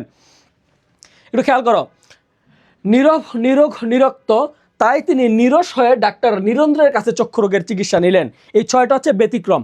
এই 6টা ব্যতিক্রমের মধ্যে তুমি কি করবা, এই 6টা ব্যতিক্রমের মধ্যে এই নিয়মগুলোতে তুমি যা সন্ধি বিচ্ছেদ করার সময় তোমাকে খেয়াল রাখতে হবে, এখানে আছে 9 দীর্ঘিকার, তোমার হবে 9 রস্যিকার, আছে 9 দীর্ঘিকার, হয়ে যাবে কি 9 রস্যিকার, আছে 9 দীর্ঘিকার, হবে 9 রস্যিকার। এখানে আছে র, তাহলে র এর জন্য কি হবে, বিসর্গ হবে, তার মানে কি নিয়মত আমাদের কি হবে, 9 জায়গায় বিসর্গ হবে, আর এই র এর জায়গায় বিসর্গ হবে, আর বিসর্গটা বাদ যাবে। কিন্তু না, এটা তো ব্যতিক্রম, তাই কি হবে, প্লাসের পরে এখানে একটা রব হবে, জাস্ট যেভাবে আছে এভাবেই হবে। তাহলে নি বিসর্গ যোগ রব হবে কি নীরব। নিরোগের বেলায় সেম, তাহলে এখানে আছে 9 দীর্ঘিকার, কিন্তু এখানে এসে হবে 9 রসিকার, তাহলে 9 রসিকার, বিসর্গ হবে কিসের জন্য, এই র এর জন্য বা উকারের জন্য, কিন্তু এই জায়গায় সেম আবার একই জিনিস থাকবে, নি বিসর্গ যোগ নিরোগ। আমি বললাম নিরক্তের বেলায় কি হবে, এখানে 9 দীর্ঘিকার আছে, কিন্তু আমাদের নিয়ম এটা ব্যতিক্রম, এর জন্য হয়ে যাবে 9 রসিকার নি, আর বাকি আছে রক্ত, বসাই দিব জাস্ট রক্ত। এরপর দেখো আছে নিরস, কি আছে নিরস শব্দের বেলায় কি হবে, দেখো আছে দীর্ঘিকার, কিন্তু এখানে নিয়ম যেহেতু ব্যতিক্রম হয়ে যাবে রসিকার, বাকি আছে বিসর্গ আর আছে রস, তাহলে বিসর্গ, এই র এর জন্য বিসর্গ দিচ্ছি, আবার রসটা নিজেও চলে আসবে, কারণ এটা হচ্ছে ব্যতিক্রম। তাহলে একটু খেয়াল করো, কি বললাম, নীরব, নিরোগ, নিরক্ত, নিরস, আর হচ্ছে নিরন্দ্র। এখন আমাকে চক্ষু রোগের সন্ধি বিচ্ছেদ কি হবে তোমরা একটু কমেন্ট করো, চক্ষু রোগের সন্ধি বিচ্ছেদ কি হবে তোমরা কমেন্ট করো, এর মধ্যে আমি পড়াচ্ছি। এটা কি হবে এটা তোমরা বলবা। আছে নিরন্দ্র, কি আছে নিরন্দ্র, তাহলে নিরন্দ্র কি আছে, নরসিকার নি, আর এখানে র এর জন্য হয়েছে বিসর্গ, কিন্তু র নিজেও আসবে, কারণ এটা ব্যতিক্রম, হবে নি বিসর্গ যোগ রন্ধ্র। তাহলে এতক্ষণ 5টা নিয়ম শেখানোর পরে তোমার কি এখনো সন্দেহ আছে, চক্ষুরোগ শব্দের সন্ধি বিচ্ছেদ কি হবে, চক্ষুরূপ শব্দের সন্ধি বিচ্ছেদ কি হবে বলো তো দেখি, চক্ষুরোগ, কারণ চক্ষুরোগ, এখানে তোমার কথা হচ্ছে ভাই এখানে তো র আছে ওকার আছে, তার মানে এগুলোর জন্য র বা ওকারের জন্য কি হবে, বিসর্গ হবে, কিন্তু এর বর্ণগুলো উঠে যাবে না, এরকম হবে না, তাহলে এখানে বিসর্গ উঠে যাবে না, এটা সন্ধি বিচ্ছেদ হবে চ ক্ষীয় রসুকার খু, চক্ষু, এই র ওকারের জন্য হবে বিসর্গ, কিন্তু এই র ওকার নিজেও থাকবে, কারণ এগুলো হচ্ছে ব্যতিক্রম, এগুলো কি ব্যতিক্রম। তাহলে দেখো এই নিয়মটাতে তুমি যদি মাথায় রাখতে পারো, এগুলো সবগুলো কি, এগুলো হচ্ছে ব্যতিক্রম সন্ধি বিচ্ছেদ, ব্যতিক্রম সন্ধি বিচ্ছেদের মধ্যে এগুলো আছে বিসর্গ সন্ধিতে, কোথায় আছে বিসর্গ সন্ধিতে, এগুলো আছে কোথায় বিসর্গ সন্ধিতে, তার মানে নীরব, নিরোগ, নিরক্ত, নিরস, নিরন্দ্র, চক্ষুরোগ, এগুলো হচ্ছে বিসর্গ সন্ধি, এগুলো কি, এগুলো হচ্ছে বিসর্গ সন্ধি, তার মানে রাইট অ্যান্সার হবে নীরব, রাইট অ্যান্সার কি নীরব। দেখো উজ্জ্বল, এখানে আছে কি উজ্জ্বল, এটা হচ্ছে ব্যঞ্জন সন্ধি, এখানে 2টা জ আছে, জয়ের মধ্যে বিচ্ছেদ হচ্ছে, তাহলে জয় বিচ্ছেদ হলে কি হবে, উত যোগ জল হবে কি উত, এখানে সন্ধি বিচ্ছেদ কি হবে, এখানে এটা সন্ধি বিচ্ছেদ হবে উত যোগ জল, হবে কি উজ্জ্বল, উত যোগ, এখানে এটা সন্ধি বিচ্ছেদ হবে, উত যোগ জল, হবে কি উজ্জ্বল, তাহলে উতটা হচ্ছে খণ্ডতা, এটা হচ্ছে জ, তার মানে একটা ব্যঞ্জন সন্ধি। আছে বিদ্যালয় শব্দের সন্ধি বিচ্ছেদ কি, বিদ্যা যোগ আলয়, তাহলে বিদ্যা যোগ আলয়, এখানে দেখো আছে কি আ, এখানেও আ, তার মানে 2টা আ আছে, তার মানে এটা একটা স্বরসন্ধি। আছে সংগ্রাম, তাহলে সংগ্রাম শব্দের সন্ধি বিচ্ছেদ কি হবে, সম যোগ গ্রাম, তাহলে কি ম আছে আর গ আছে, তাহলে 2টা ব্যঞ্জন সন্ধি, তাহলে এটা কি হবে, এটা হবে ব্যঞ্জন সন্ধি, তাহলে এটা ব্যঞ্জন সন্ধি, এটা স্বরসন্ধি, এটা ব্যঞ্জন সন্ধি, তার মানে অফকোর্স এটা বিসর্গ সন্ধি, তাহলে তুমি চিন্তা করো, তোমার প্রশ্ন যে জাস্ট এইটাই আসবে এরকম না, তোমাকে ব্যাখ্যা বিশ্লেষণ করে দিলে এই প্রশ্নটা না আসলে এই আদলে যত প্রশ্ন আসবে তুমি উত্তর করতে পারবা। ওকে, এরপরের প্রশ্নে আসি আমরা, বলছে বাঙালি উপজাতি, দেখো বাঙালি উপভাষা অঞ্চল কোনটি, মানে বাঙালি উপভাষা মানে কি, খেয়াল করো, একটু খেয়াল করো, আগে বুঝো প্রশ্নটা বুঝো। তোমাকে আমি বলছি তুমি প্রশ্ন দাগানোর সময় একটু মাথার সেন্স কাজ করাবা, একটু ঠান্ডা মাথায় থাকবা, তাহলে তুমি প্রশ্ন উত্তর করতে পারো, সঠিক উত্তর হবে। না হয় যদি তাড়াহুড়া করে প্রশ্ন উত্তর দাও তাহলে ভুল হবে, 100% ভুল হবে। ঢাকা ইউনিভার্সিটি বলো আর পাবলিক ইউনিভার্সিটি বলো বা যত কম্পিটিটিভ এক্সাম আছে সব জায়গায় দেখবা দুইটা প্রশ্ন প্যাচ লাগায় রাখে। কটা প্রশ্ন? দুইটা প্রশ্ন প্যাচ লাগায়। বুঝি এটা হবে না, কিন্তু দুইটা প্রশ্ন প্যাচ লাগায় রাখে। তাহলে একটু খেয়াল করো, বলছে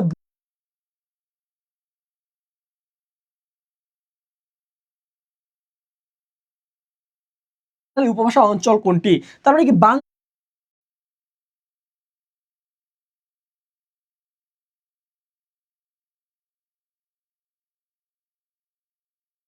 কাকে বলে রে ভাই? উপভাষা, উপভাষা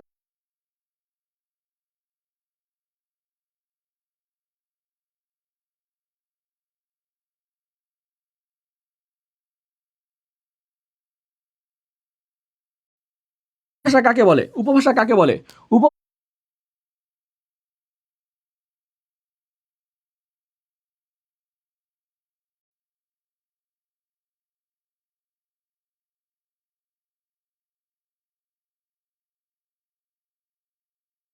বলে উপভাষা কাকে বলে? উপভাষা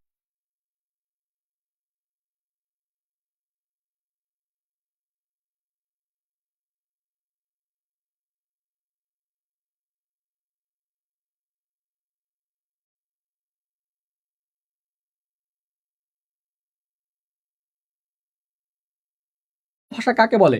উপভাষা কাকে বলে?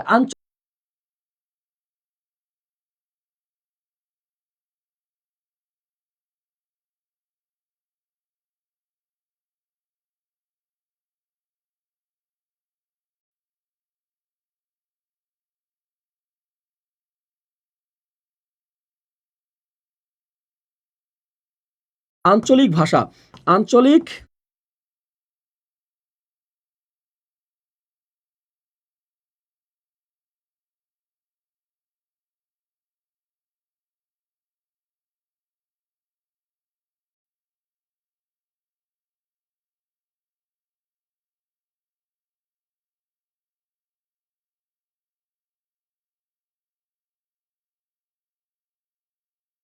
চিত্রকে ভাষা দেখবা বিভিন্ন অঞ্চল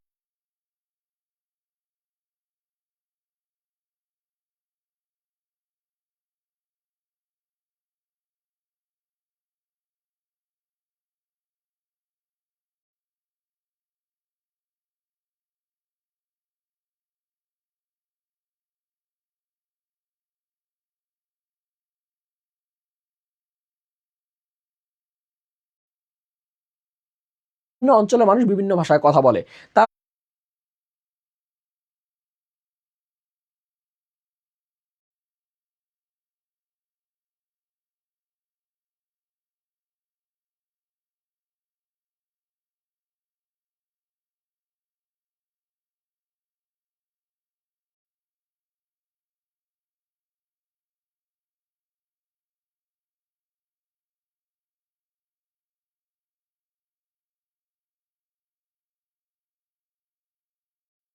ভাষারই কি আছে? অঞ্চল আছে, অঞ্চল ভেদে ভাষার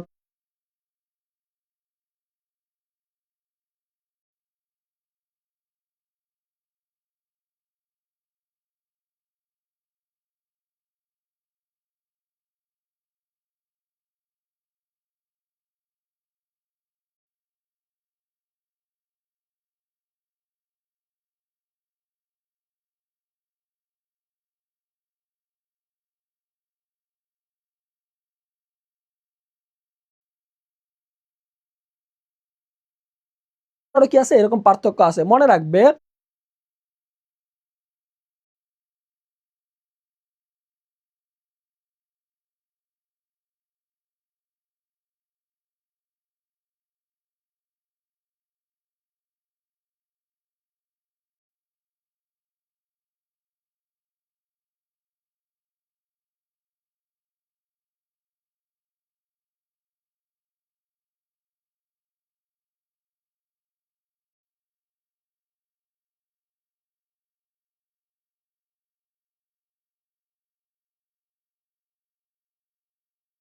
হয় ডায়ালেক্ট, ইংরেজিতে কি বলে? ডায়ালেক্ট।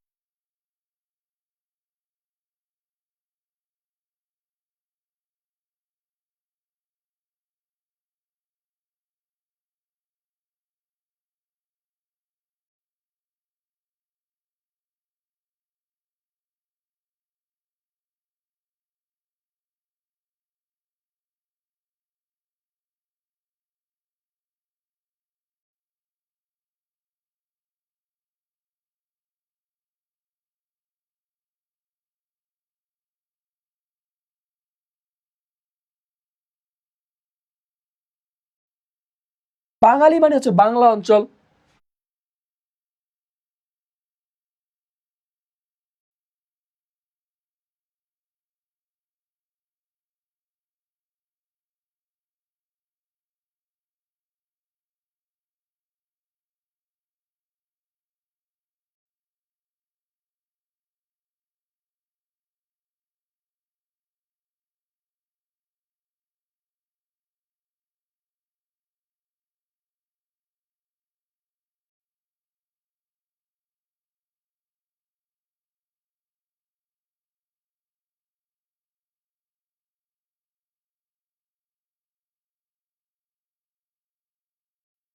তবে বাংলাদেশের উপভাষা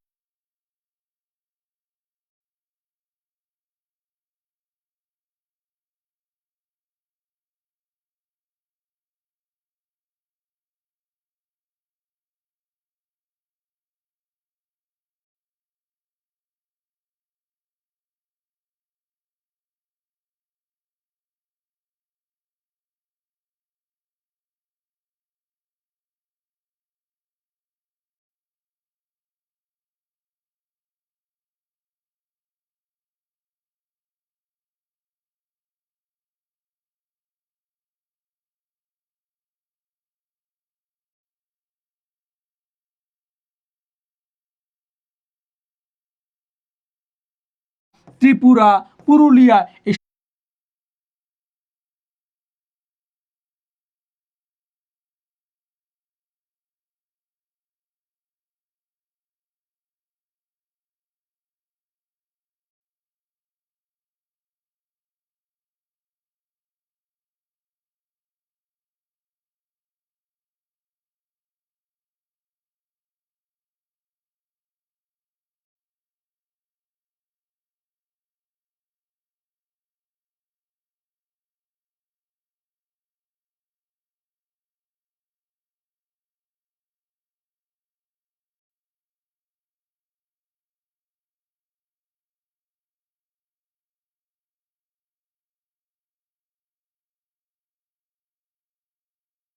এগুলো হচ্ছে ভারত, এগুলো হচ্ছে ভারত।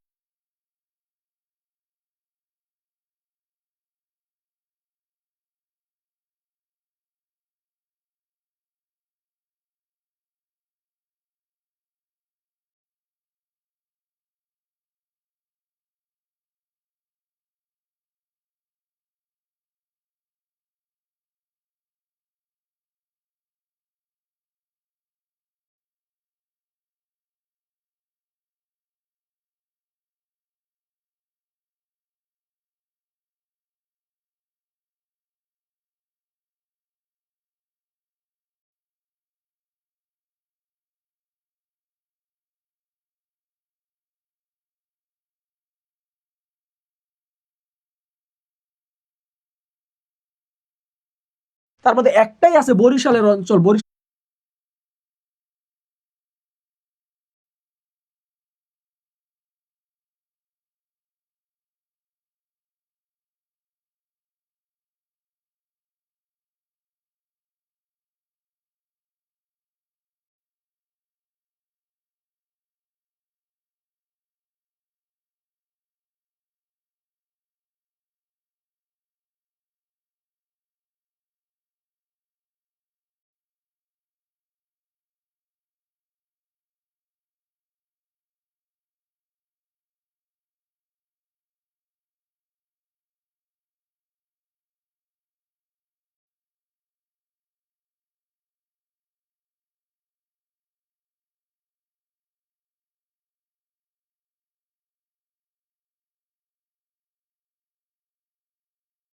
বাংলাদেশ। আর এই বাংলাদেশ শব্দটি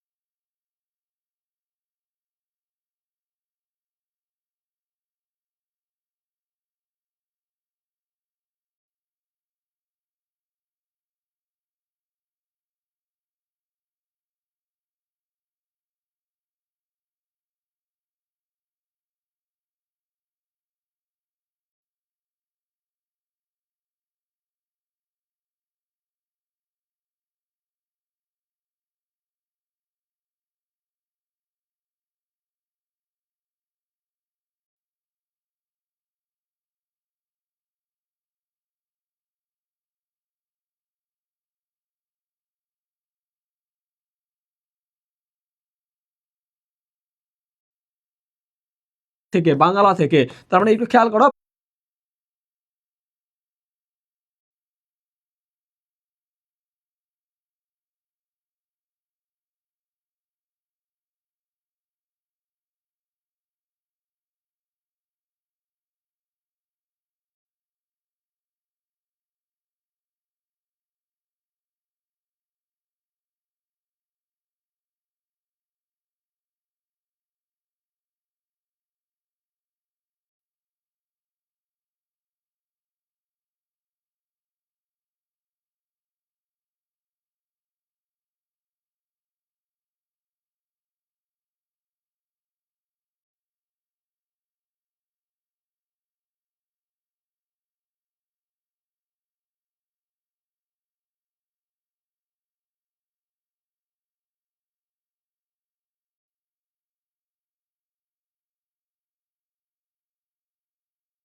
মানে বাঙালিদের উপভাষা, বাংলাদেশের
বাংলাদেশের উপভাষা। রাইট অ্যান্সার হবে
হবে 4, বরিশাল। রাইট অ্যান্সার হবে বরিশাল।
ধ্বনি ও বর্ণের মধ্যে পার্থক্য কই ভাই?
এর মধ্যে পার্থক্যটা কই?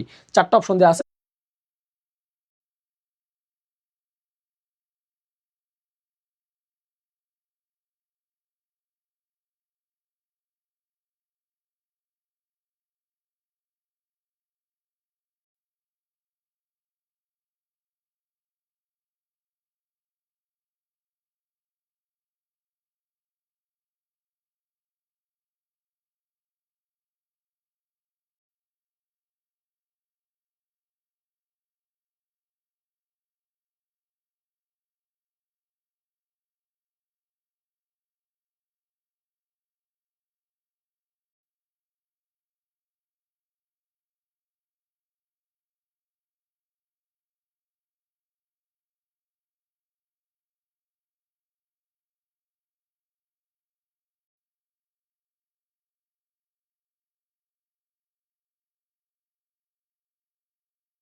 গ্রাহ্য, ইন্দ্র গ্রাহ্যে, ইন্দ্র গ্রাহ্যে, মানে এখানে পার্থক্যটা কোন জায়গায় একটু আমাকে বলো।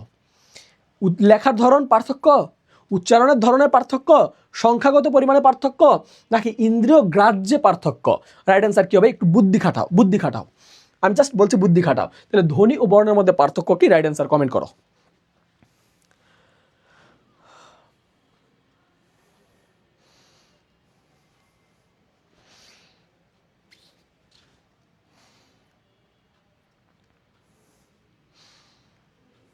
আর রাইট অ্যান্সার কি হবে?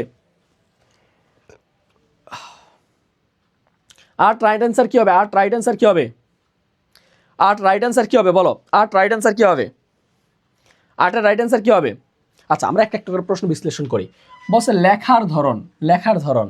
আচ্ছা, একটু চিন্তা করি, ধ্বনি কাকে বলে আর বর্ণ কাকে বলে? ধ্বনি কাকে বলে আর বর্ণ কাকে বলে? একটু খেয়াল করো, ধ্বনি কাকে বলে আর বর্ণ কাকে বলে? ভাই উচ্চ ধ্বনি কি লিখা যায়? ধ্বনি লিখা যায় না ভাই, ধ্বনি লিখা যায় না, ধ্বনি লিখা যায় না। একটু খেয়াল করো, ধ্বনি এক পাশে লিখলাম আমি ধ্বনি, আরেক পাশে আমি লিখলাম বর্ণ, আরেক পাশে আমি লিখলাম বর্ণ। ধ্বনি আর বর্ণ, এই ধ্বনি বর্ণের মধ্যে পার্থক্যটা কোন জায়গায়? একটু খেয়াল করি, ধ্বনি ও বর্ণের মধ্যে পার্থক্যটা কোন জায়গায়? খেয়াল করো সবাই, ধ্বনি ও বর্ণের মধ্যে পার্থক্যটা কোন জায়গায়? ধ্বনি হচ্ছে শোনা যায়, ধ্বনি হচ্ছে কি? শোনা যায়, শোনা যায়, ধ্বনি শোনা যায়, ধ্বনি শোনা যায়। আর বর্ণ হচ্ছে দেখা যায়, বর্ণ কি? দেখা যায়, বর্ণ হচ্ছে দেখা যায়। ধ্বনি শোনা যায়, বর্ণ দেখা যায়। তাহলে একটু খেয়াল করো, এই দেখা শোনা এগুলো কি? এগুলো হচ্ছে আমাদের ইন্দ্রিয় সেন্স, আমাদের ইন্দ্রিয় সেন্স, এগুলো হচ্ছে সেন্স, আমাদের সেন্স। দেখো, ধ্বনির লিখিত রূপকে কি বলে? বর্ণ বলে। ধ্বনির লিখিত রূপকে, লিখিত রূপকে, ধ্বনির লিখিত রূপকে কি বলে? ধ্বনির লিখিত রূপকে বর্ণ বলে। আর বর্ণের উচ্চারিত রূপকে কি বলে? বর্ণের উচ্চারিত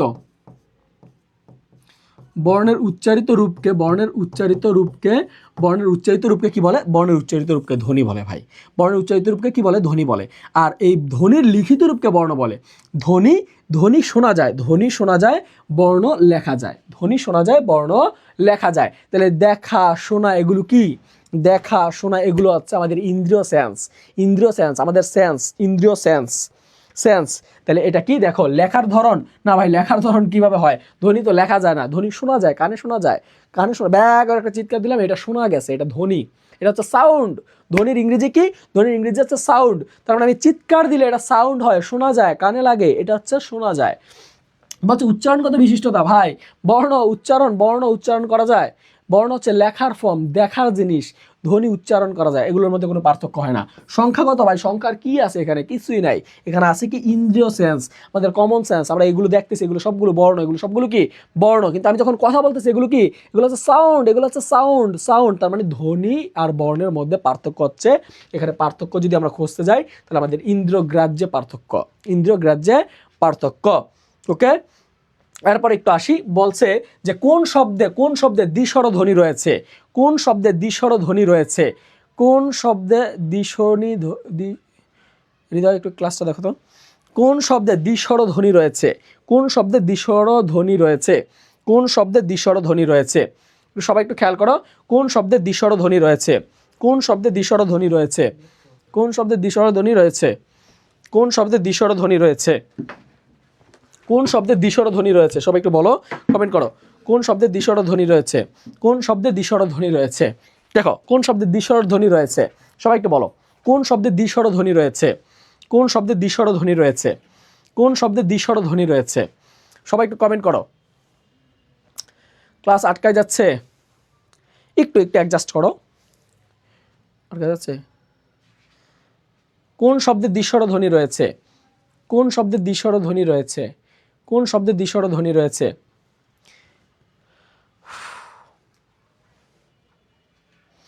কোন শব্দে দ্বিস্বর ধ্বনি রয়েছে, কোন শব্দে দ্বিস্বর ধ্বনি রয়েছে, কোন শব্দে দ্বিস্বর ধ্বনি রয়েছে, কোন শব্দে দ্বিস্বর ধ্বনি রয়েছে, কোন শব্দে সাউন্ড, তার মানে ধ্বনি আর বর্ণের মধ্যে পার্থক্য। এখানে তো দেখাচ্ছে ঠিকই, কোন শব্দে দ্বিস্বর ধ্বনি রয়েছে,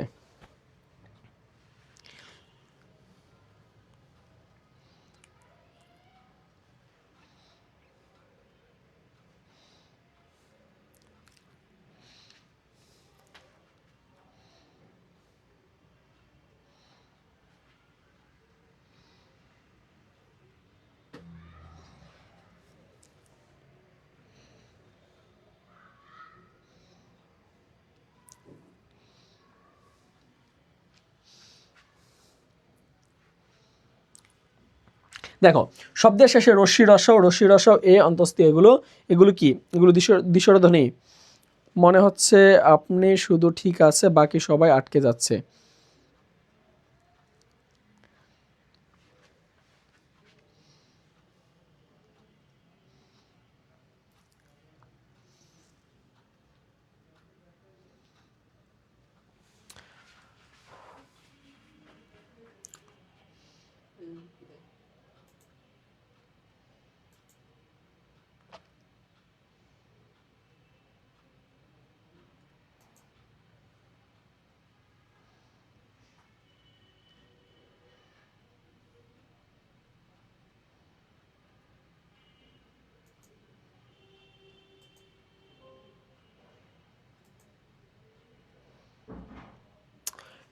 একটু অ্যাডজাস্ট হই সবাই, হ্যাঁ একটু, এখন কি ঠিক আছে?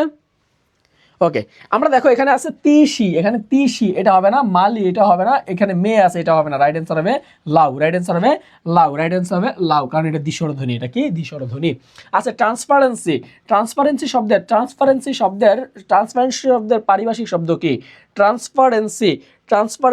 পারিভাষিক শব্দ কি, ট্রান্সপারেন্সি শব্দের পারিভাষিক শব্দ কি, ট্রান্সপারেন্সি শব্দের পারিভাষিক শব্দ কি, ট্রান্সপারেন্সি শব্দের পারিভাষিক শব্দ কি, একটু দেখো খেয়াল করো। আচ্ছা ট্রান্সপারেন্সি কি আছে, ট্রান্সপারেন্সি শব্দের পারিভাষিক শব্দ কি, ওটা একটু খেয়াল করো। ট্রান্সপারেন্সি শব্দের পারিভাষিক শব্দ কি, ট্রান্সপারেন্সি শব্দের পারিভাষিক শব্দ কি, সবাই একটু খেয়াল করো তো, ক্লাস কি সবাই ক্লিয়ার, সবাই কি clear? Okay fine, thank you. Transparency আমরা বলি না কথায় যে দৌড়ু ওর সাথে মিশিস না, তো ট্রান্সপারেন্সি ঠিক নাই, ট্রান্সপারেন্সি মানে কি, তার হচ্ছে তার ট্রান্সপারেন্সি হচ্ছে তার হচ্ছে স্বচ্ছতা। ট্রান্সপারেন্সি মানে কি? স্বচ্ছতা। তার মানে হচ্ছে তার লেনদেন ভালো না। ট্রান্সপারেন্সি স্বচ্ছতা বা লেনদেন, ট্রান্সপারেন্সি হচ্ছে স্বচ্ছতা বা লেনদেন। তাহলে একটু খেয়াল করো, ট্রান্সপারেন্সি শব্দের অর্থ কি? ট্রান্সপারেন্সি শব্দের অর্থ হচ্ছে স্বচ্ছতা বা স্বচ্ছতা। ট্রান্সপারেন্সি শব্দের অর্থ কি? স্বচ্ছতা। তার মানে হচ্ছে তার লেনদেন ভালো না। স্বচ্ছতা মানে হচ্ছে লেনদেন। স্বচ্ছতা মানে কি ভাই? স্বচ্ছতা মানে হচ্ছে লেনদেন। স্বচ্ছতা মানে হচ্ছে লেনদেন ভালো না। আমরা বলি না কথায় কথায় তার লেনদেন ভালো না, তার সাথে মিশিস না রে ভাই। তাহলে ট্রান্সপারেন্সি শব্দের অর্থ হচ্ছে লেনদেন। ট্রান্সপারেন্সি শব্দের অর্থ কি? ট্রান্সপারেন্সি শব্দের অর্থ হচ্ছে লেনদেন। ট্রান্সপারেন্সি শব্দের অর্থ হচ্ছে লেনদেন বা স্বচ্ছতা। ওকে ফাইন, মানে ক্লিয়ারেন্সই ভালো না। ওকে ফাইন, তোমরা যারা রাজশাহীকে টার্গেট করছো অথবা তোমরা গুচ্ছ অধিভুক্ত বিশ্ববিদ্যালয়ে ভর্তি পরীক্ষা দিতে চাও, একটা গুছানো ম্যাপ দরকার।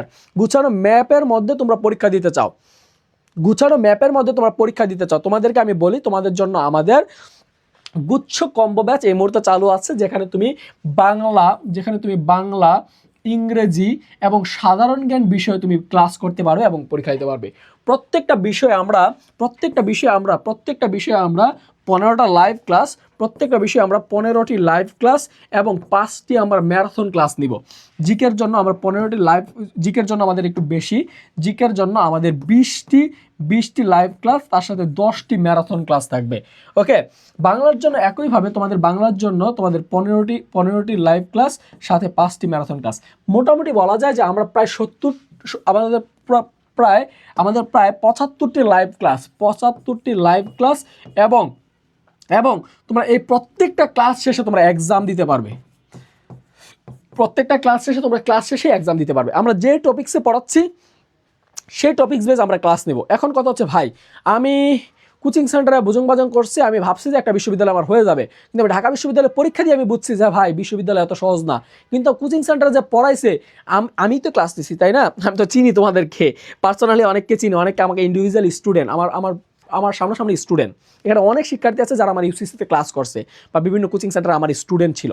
তোমাদেরকে তো আমি চিনি না, তোমরা তো আর ওই সাধু সন্ন্যাসী না, তোমরা তো কোচিংয়ে আসছো, গেছো, একটু ভাব নিছো, একটু ঘুরে বেড়াইছো, চিলমিল করছো, মাসি রাসি করছো, তো পড়ো নাই তো ভাই। পড়লে তো আর আজকে এই লাইভ ক্লাস করতা না, তোমার তো কনফিডেন্স থাকতো তুমি ঢাকা বিশ্ববিদ্যালয় চান্স পেয়ে যেতা। আমি বলি ভাই এখনও সম্ভব, এখন যদি বুজুং না করে উল্টাপাল্টা এদিক সেদিক না ঘোরাঘুরি করে, আমি জাস্ট তোর কথা দিচ্ছি, তুমি এখন থেকে জাস্ট তুমি প্রত্যেকটা টপিক্সের ক্লাস করো, প্রত্যেকটা টপিক্সে এক্সাম দাও, আমাদের সলভ ক্লাসগুলো নাও, তাহলে তুমি কি করতে পারবে? তুমি একটা গুছানো প্রস্তুতি পাবে। তুমি ক্লাস পাবা ভাই, সব জায়গায় ক্লাস পাবা, অনলাইনেও ক্লাসের অভাব নেই, ফ্রি ক্লাস, প্রত্যেকটা পেজ, প্রত্যেকটা এডুকেশন প্ল্যাটফর্ম তোমার জন্য ক্লাস নিচ্ছে। ফ্রি ক্লাস আমরাও নিব, কোনো সমস্যা নাই, কিন্তু বিষয়টা হচ্ছে গুছানো। এখন তোমার সময় নাই ভাই বাইসা ক্লাস করা, তোমার একটা গুছানো কম্বিনেশন দরকার। তো তোমার জন্য আমি বলি, আমাদের কোর্স ফি হচ্ছে 3জন শিক্ষক আমরা ক্লাস নেব একদম গুচ্ছ এবং জাতীয় বিশ্ববিদ্যালয় পূর্ব পর্যন্ত। আমাদের কোর্স ফি ছিল 3টা সাবজেক্ট, আমাদের কোর্স ফি ছিল 1500 টাকা। আমাদের কোর্স ফি ছিল কত?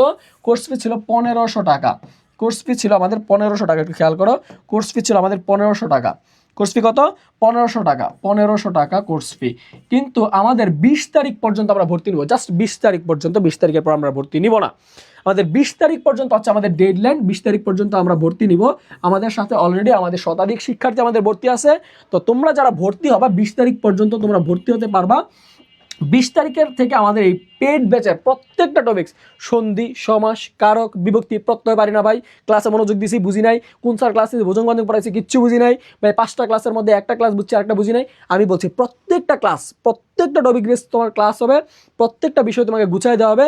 ক্লাস শেষ তোমার এক্সাম নেওয়া হবে, এক্সামে যেগুলো ভুল করছো এগুলো সলভ ক্লাস দেওয়া হবে, তোমরা একটা জাস্ট গুছানো একটা প্রস্তুতি পাবা।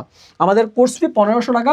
তোমরা যারা 20 তারিখের মধ্যে আমাদের ভর্তি হবা, 20 তারিখ পর্যন্ত আমাদের কোর্স ফিটা হচ্ছে 999 টাকা। কত টাকা?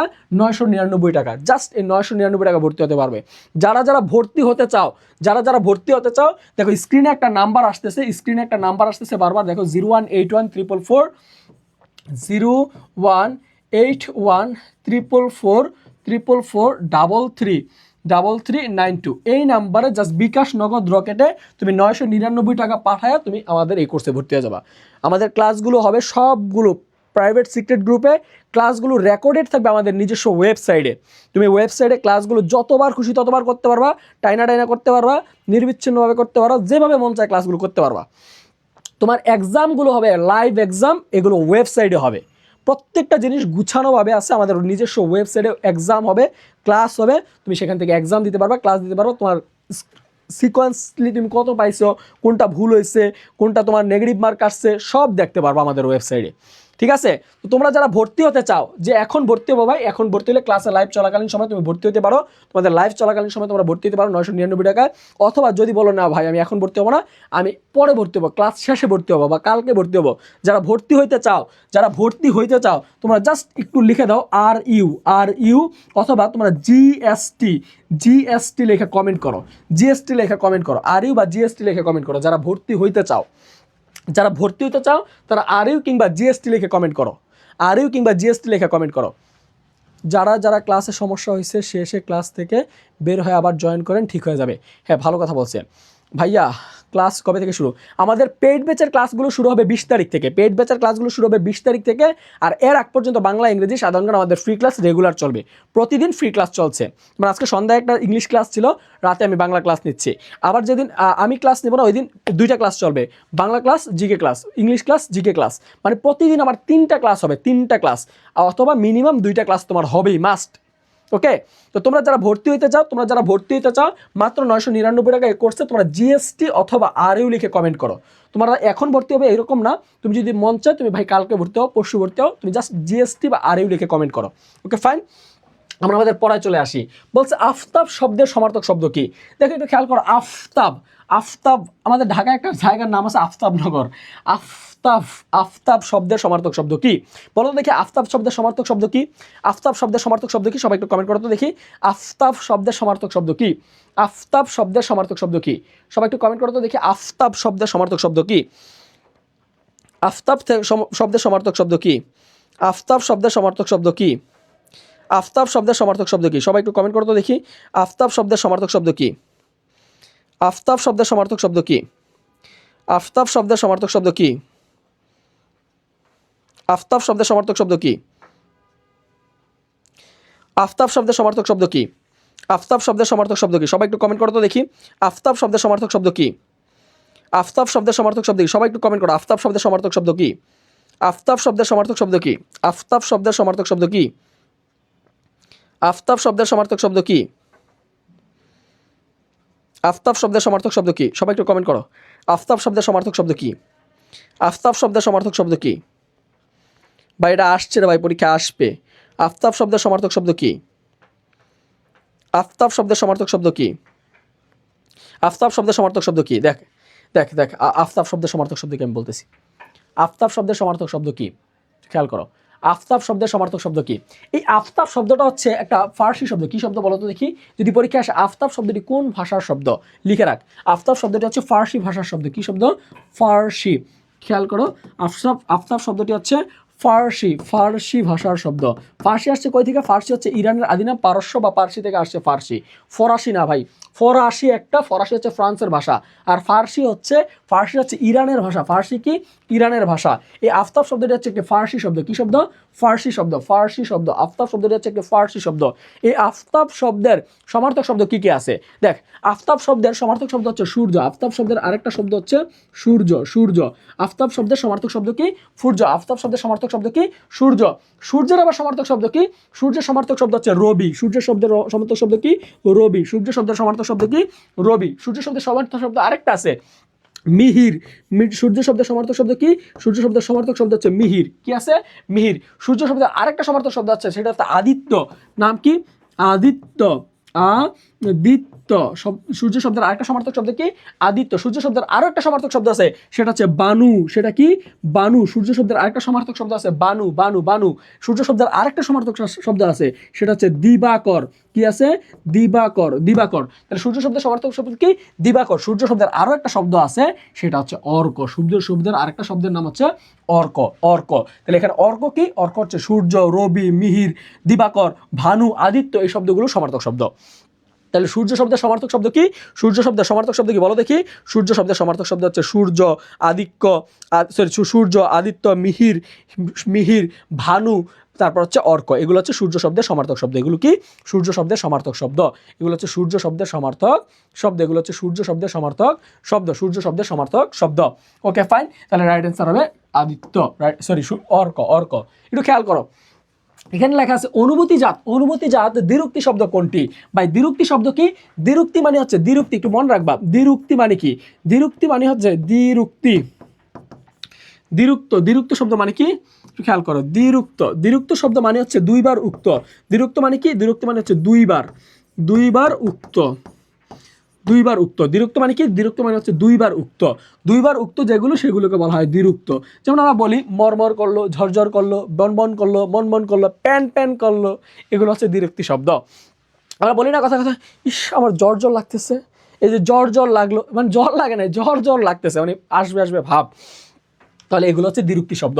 তার মানে আমাদের এই দ্বিরুক্তি হয় তিন ভাবে, একটা হচ্ছে শব্দের দ্বিরুক্তি, পদের দ্বিরুক্তি, বাক্য দ্বিরুক্তি। দ্বিরুক্তি হয় তিন ভাবে, মনে রাখবা, একটা হচ্ছে শব্দ দ্বিরুক্তি, একটা হচ্ছে পদের দ্বিরুক্তি, আর একটা হচ্ছে বাক্য দ্বিরুক্তি। তাহলে দ্বিরুক্তি হয় তিন ভাবে। এর মধ্যে আমাকে এখানে বলছে যে অনুভূতি, অনুভূতি বোঝায়, মানে অনুভূতি মানে কি? ফিল, তোমরা বলো না ফিল করি, ফিল, অনুভূতি মানে কি? ফিল, ফিল করা বোঝায়। তাহলে অনুভূতি বোঝায়, অনুভূতি বোঝায় এমন দ্বিরুক্তি কোনটা বলো তো দেখি?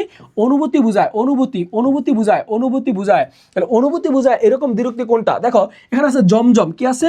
জমজম, জমজম মানে কি? পানি ঝমঝম করতেছে, হ্যাঁ ঠিক আছে। এখানে আছে টিক টিক, টিক টিক, এই যে গড়ি টিক টিক করতেছে, গড়ি tick tick tick tick tick tick করতেছে, টিক টিক। দেখো এখানে বলতেছে ঠিক ঠিক, কি বলতেছে? ঠিক ঠিক, ঠিক ঠিক, ঠিক ঠিক, ঠিক বলছেন, ঠিক বলছেন, জি স্যার, ঠিক ঠিক ঠিক ঠিক ঠিক। এই ঠিকটা মানে কি ভাই? এগুলো আছে, এগুলো এক একটা বিষয় বোঝাচ্ছে, ঠিক, জমজম, টিকটিক, এগুলো একটা একটা বিষয় বোঝাচ্ছে, কিন্তু গায়ের সাথে আমাদের শরীরের সাথে কোনো কিছু বোঝাচ্ছে না। কিন্তু আমরা ভুতুরে পরিবেশ পাইলে বলি ইস কি ভুতুরে পরিবেশ, গা ছমছম করছে, গা কি করতেছে? গা ছমছম করছে। কথা কথা বলবো না, ইস যা তো গা ছমছম করতেছে, এরকম জায়গায় যাওয়া যাবে না, গা ছমছম করতেছে, কি করতেছে? গা ছমছম করতেছে। তাহলে গাটা কি? অনুভূতি, আমাদের ফিল হচ্ছে, ফিল হচ্ছে। তাহলে অনুভূতি বোঝায় কোনটাতে? অনুভূতি বোঝায় ছমছমে। অনুভূতি বোঝায় কোথায়? ছমছমে। তাহলে অনুভূতি বোঝাচ্ছে এরকম দ্বিরুক্তি কোনটা? ছমছম। অনুভূতি বোঝায় এরকম দ্বিরুক্তি শব্দ কোনটা? ছমছম। রাইট অ্যান্সার কি হবে? ছমছম। রাইট অ্যান্সার কি হবে? ছমছম। রাইট অ্যান্সার কি হবে? ছমছম। Okay fine, clear? এই বাচ্চারা সবাই কি ক্লিয়ার? আমার শিক্ষার্থী বন্ধুরা সবাই কি ক্লিয়ার? আমার বড় ভাই বড় আপুরা আপনারা কি ক্লিয়ার? ক্লিয়ার? সবাই যদি ক্লিয়ার হন সবাই একবার এরকম করে একটা লাভ রিয়েক্ট কমেন্ট করেন, লাভ রিয়েক্ট একটা কমেন্ট করেন, সবাই একটা লাভ রিয়েক্ট কমেন্ট করেন তো দেখি। সবাই যদি ক্লিয়ার হয়ে থাকেন একটা লাভ রিয়েক্ট কমেন্ট করেন, সবাই সবাই সবাই, এই যে আমি কমেন্ট করে দিচ্ছি, দেখেন লাভ রিয়েক্ট কমেন্ট করেন, লাভ রিয়েক্ট কমেন্ট করেন, ঠিক আছে? এরকম করে লাভ রিয়েক্ট কমেন্ট করেন তো দেখি। ওকে ফাইন, সবাই যদি ক্লিয়ার হয়ে থাকেন লাভ রিয়েক্ট কমেন্ট করেন। ওকে, আমরা একটু আসি, বাংলা ভাষার উদ্ভব হয়েছে নিম্নোক্ত কোন ভাষা থেকে? বাংলা ভাষার উদ্ভব হয়েছে নিচের কোন ভাষা থেকে? বাংলা ভাষার উদ্ভব হয়েছে কোন ভাষা থেকে? সবাই একটু খেয়াল করেন, বাংলা ভাষার উদ্ভব হয়েছে কোন ভাষা থেকে? কোন ভাষা থেকে? এখানে আছে সংস্কৃত, এখানে আছে পালি, এখানে আছে অপভ্রংশ, এখানে আছে প্রাকৃত। একটু খেয়াল করি, এগুলো হচ্ছে আমাদের বাংলা ভাষার, বলছে কোনটা হবে, রাইট অ্যান্সার কোনটা হবে। আমি জাস্ট তোমাদেরকে একটা ছক দেখাই। আমরা ইন্দো ইউরোপীয় ভাষা বংশের অন্তর্ভুক্ত, ইন্দো ইউরোপীয়,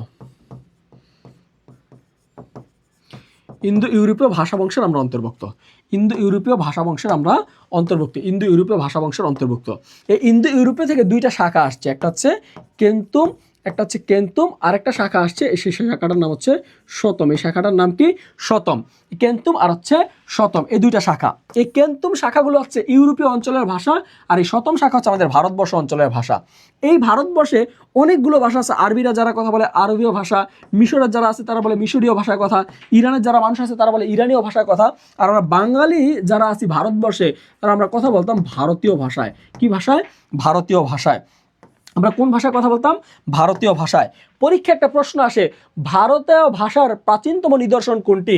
মনে রাখবেন, এখানে স্টার দিয়ে মনে রাখবেন, ভারতীয় ভাষার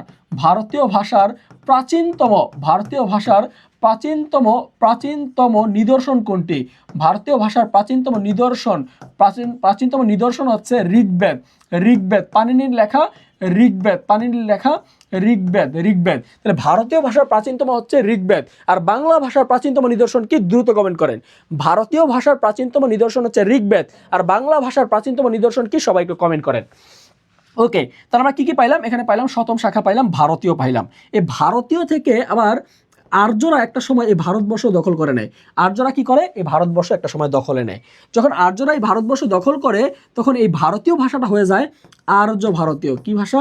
আর্য ভারতীয়। আর্য ভারতীয় ভাষা কি হয়ে যায়? আর্য ভারতীয় ভাষা। তো খেয়াল করি শিক্ষার্থী বন্ধুরা, এখানে আছে আর্য ভারতীয় ভাষা। এখন যে এই আর্য ভারতীয় হয়ে গেল, আর্য ভারতীয় হয়ে গেল, এই আর্য ভারতীয় তো দেখেন আর্য ভারতীয় থেকে একটা মানুষ ভাষা দখল করলো, ভাষা দখল করলো। কিন্তু এখানে দেখবেন আমরা অনেক মানুষ আছি সৌদি আরবে যাই, সৌদি আরবের ভাষা শিখি। তো এরকম করে দেখবেন ইতালিতে গেলে ইতালির ভাষা আমরা শিখি, ফ্রান্সে গেলে আমরা ফরাসি ভাষা শিখি। তাহলে ভাষা শিখা আর হচ্ছে লিখার কিন্তু বিষয়টা এক না।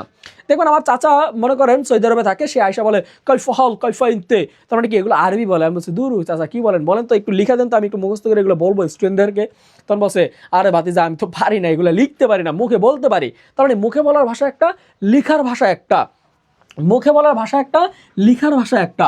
তাহলে মুখে বলার ভাষাটাকে কি বলা হলো? সাধারণ মানুষ মুখে কথা বলতে পারে, সবাই কিন্তু লিখতে পারে না। তাহলে লিখার ভাষা, মনে রাখবেন লিখার ভাষা, লিখার ভাষা, লিখার ভাষাটা কি হলো? লিখার ভাষাটা হলো সংস্কৃত। লিখার ভাষাটা হলো সংস্কৃত। লিখার ভাষাটা কি? সংস্কৃত। লিখার ভাষা হলো সংস্কৃত। লিখার ভাষা কি? সংস্কৃত। আর সাধারণ মানুষের মুখের ভাষা, সাধারণ মানুষের মুখের ভাষা, সাধারণ মানুষের মুখের ভাষা হলো প্রাকৃত। সাধারণ মানুষের মুখের ভাষা কি হয়ে গেল? প্রাকৃত। এই ছকটা মাথায় রাখবেন, সারা জীবন এখান থেকে পরীক্ষা প্রশ্ন আসলে আপনি উত্তর করতে পারবেন 100% শিওর। তাহলে দেখেন সাধারণ মানুষের মুখের ভাষা কি? সাধারণ মানুষের মুখের ভাষা, সাধারণ মানুষের মুখের ভাষা হচ্ছে প্রাকৃত, আর লিখার ভাষা হয়ে গেল সংস্কৃত। এখন ভাষা তো হচ্ছে মলিন জিনিস, ভাষা তো আর এরকমভাবে থাকে না। তাহলে দেখেন দুইটা ভাষা কি হয়ে গেল? এখান থেকে এই ভাষাটা মারা গেল, ঠিক আছে, মৃত ভাষা। এই প্রাকৃত থেকে আবার আমাদের একটু কামড়াকামড়ি খামসাখামসি আছে। আমাদের বাংলা ভাষায় দুইজন ব্যাকরণবিদ খুব বেশি কামড়াকামড়ি খামসাখামসি করে। একজন হচ্ছে ডক্টর মুহম্মদ শহীদুল্লাহ। ডক্টর মুহম্মদ শহীদুল্লাহ। এই ডক্টর মুহম্মদ শহীদুল্লাহ বলল যে বাংলা ভাষার উৎপত্তি হয়েছে গৌড়ীয় প্রাকৃত থেকে। কোথা থেকে? গৌড়ীয় প্রাকৃত থেকে। গৌড়ীয় প্রাকৃত থেকে। তাহলে বাংলা ভাষার উৎপত্তি হচ্ছে কোথায়? গৌড়ীয় প্রাকৃত থেকে। গৌড়ীয় প্রাকৃত থেকে। কোথা থেকে? ডক্টর মোহাম্মদ শহীদুল্লাহ মতে বাংলা ভাষার উৎপত্তি হচ্ছে গৌড়ীয় প্রাকৃত থেকে। আমাদের এদিক দিয়ে আবার doctor Suniti Kumar, doctor Suniti Kumar Chattopadhyay, doctor Suniti Kumar Chattopadhyay, আমি সংক্ষিপ্ত লিখতেছি, সুনীতি কুমার চট্টোপাধ্যায় বলল না, বাংলা ভাষা তৈরি হয়েছে মাগধী প্রাকৃত থেকে। কোথা থেকে? মাগধী প্রাকৃত থেকে। তাহলে দেখেন তো এখানে কয়টা ভাষা পাইলাম আমরা? একটা হচ্ছে মাগধী প্রাকৃত, একটা হচ্ছে গৌড়ীয় প্রাকৃত। একটা হচ্ছে মাগধী প্রাকৃত, একটা হচ্ছে গৌড়ীয় প্রাকৃত। পরবর্তীতে আমরা একটু খেয়াল করি আমাদের এই ভাষাটা কি করলো? দুজনে এই কামড়াকামড়ি খামসাখামসিতে ভাষাটা পরিবর্তন হয়ে গেল অপভ্রংশ ভাষা। কি হয়ে গেল? অপভ্রংশ ভাষা। অপভ্রংশ ভাষা। এই অপভ্রংশ ভাষা থেকে পরবর্তীতে আমাদের কিউট করে একটা ভাষা জন্ম নিছে, নাম হচ্ছে বঙ্গ কামরূপী ভাষা। কি ভাষা? বঙ্গ কামরূপী ভাষা। কি ভাষা আসছে ভাই? বঙ্গ কামরূপী ভাষা। বঙ্গ কামরূপী ভাষা। আর এই বঙ্গ কামরূপীর কিউট আরো তিনটা মেয়ে হয়েছে। কিউট তিনটা মেয়ে হয়েছে। একটা মেয়ের নাম হচ্ছে অসমিয়া। একটা মেয়ের নাম কি? অসমিয়া। ঠিক আছে,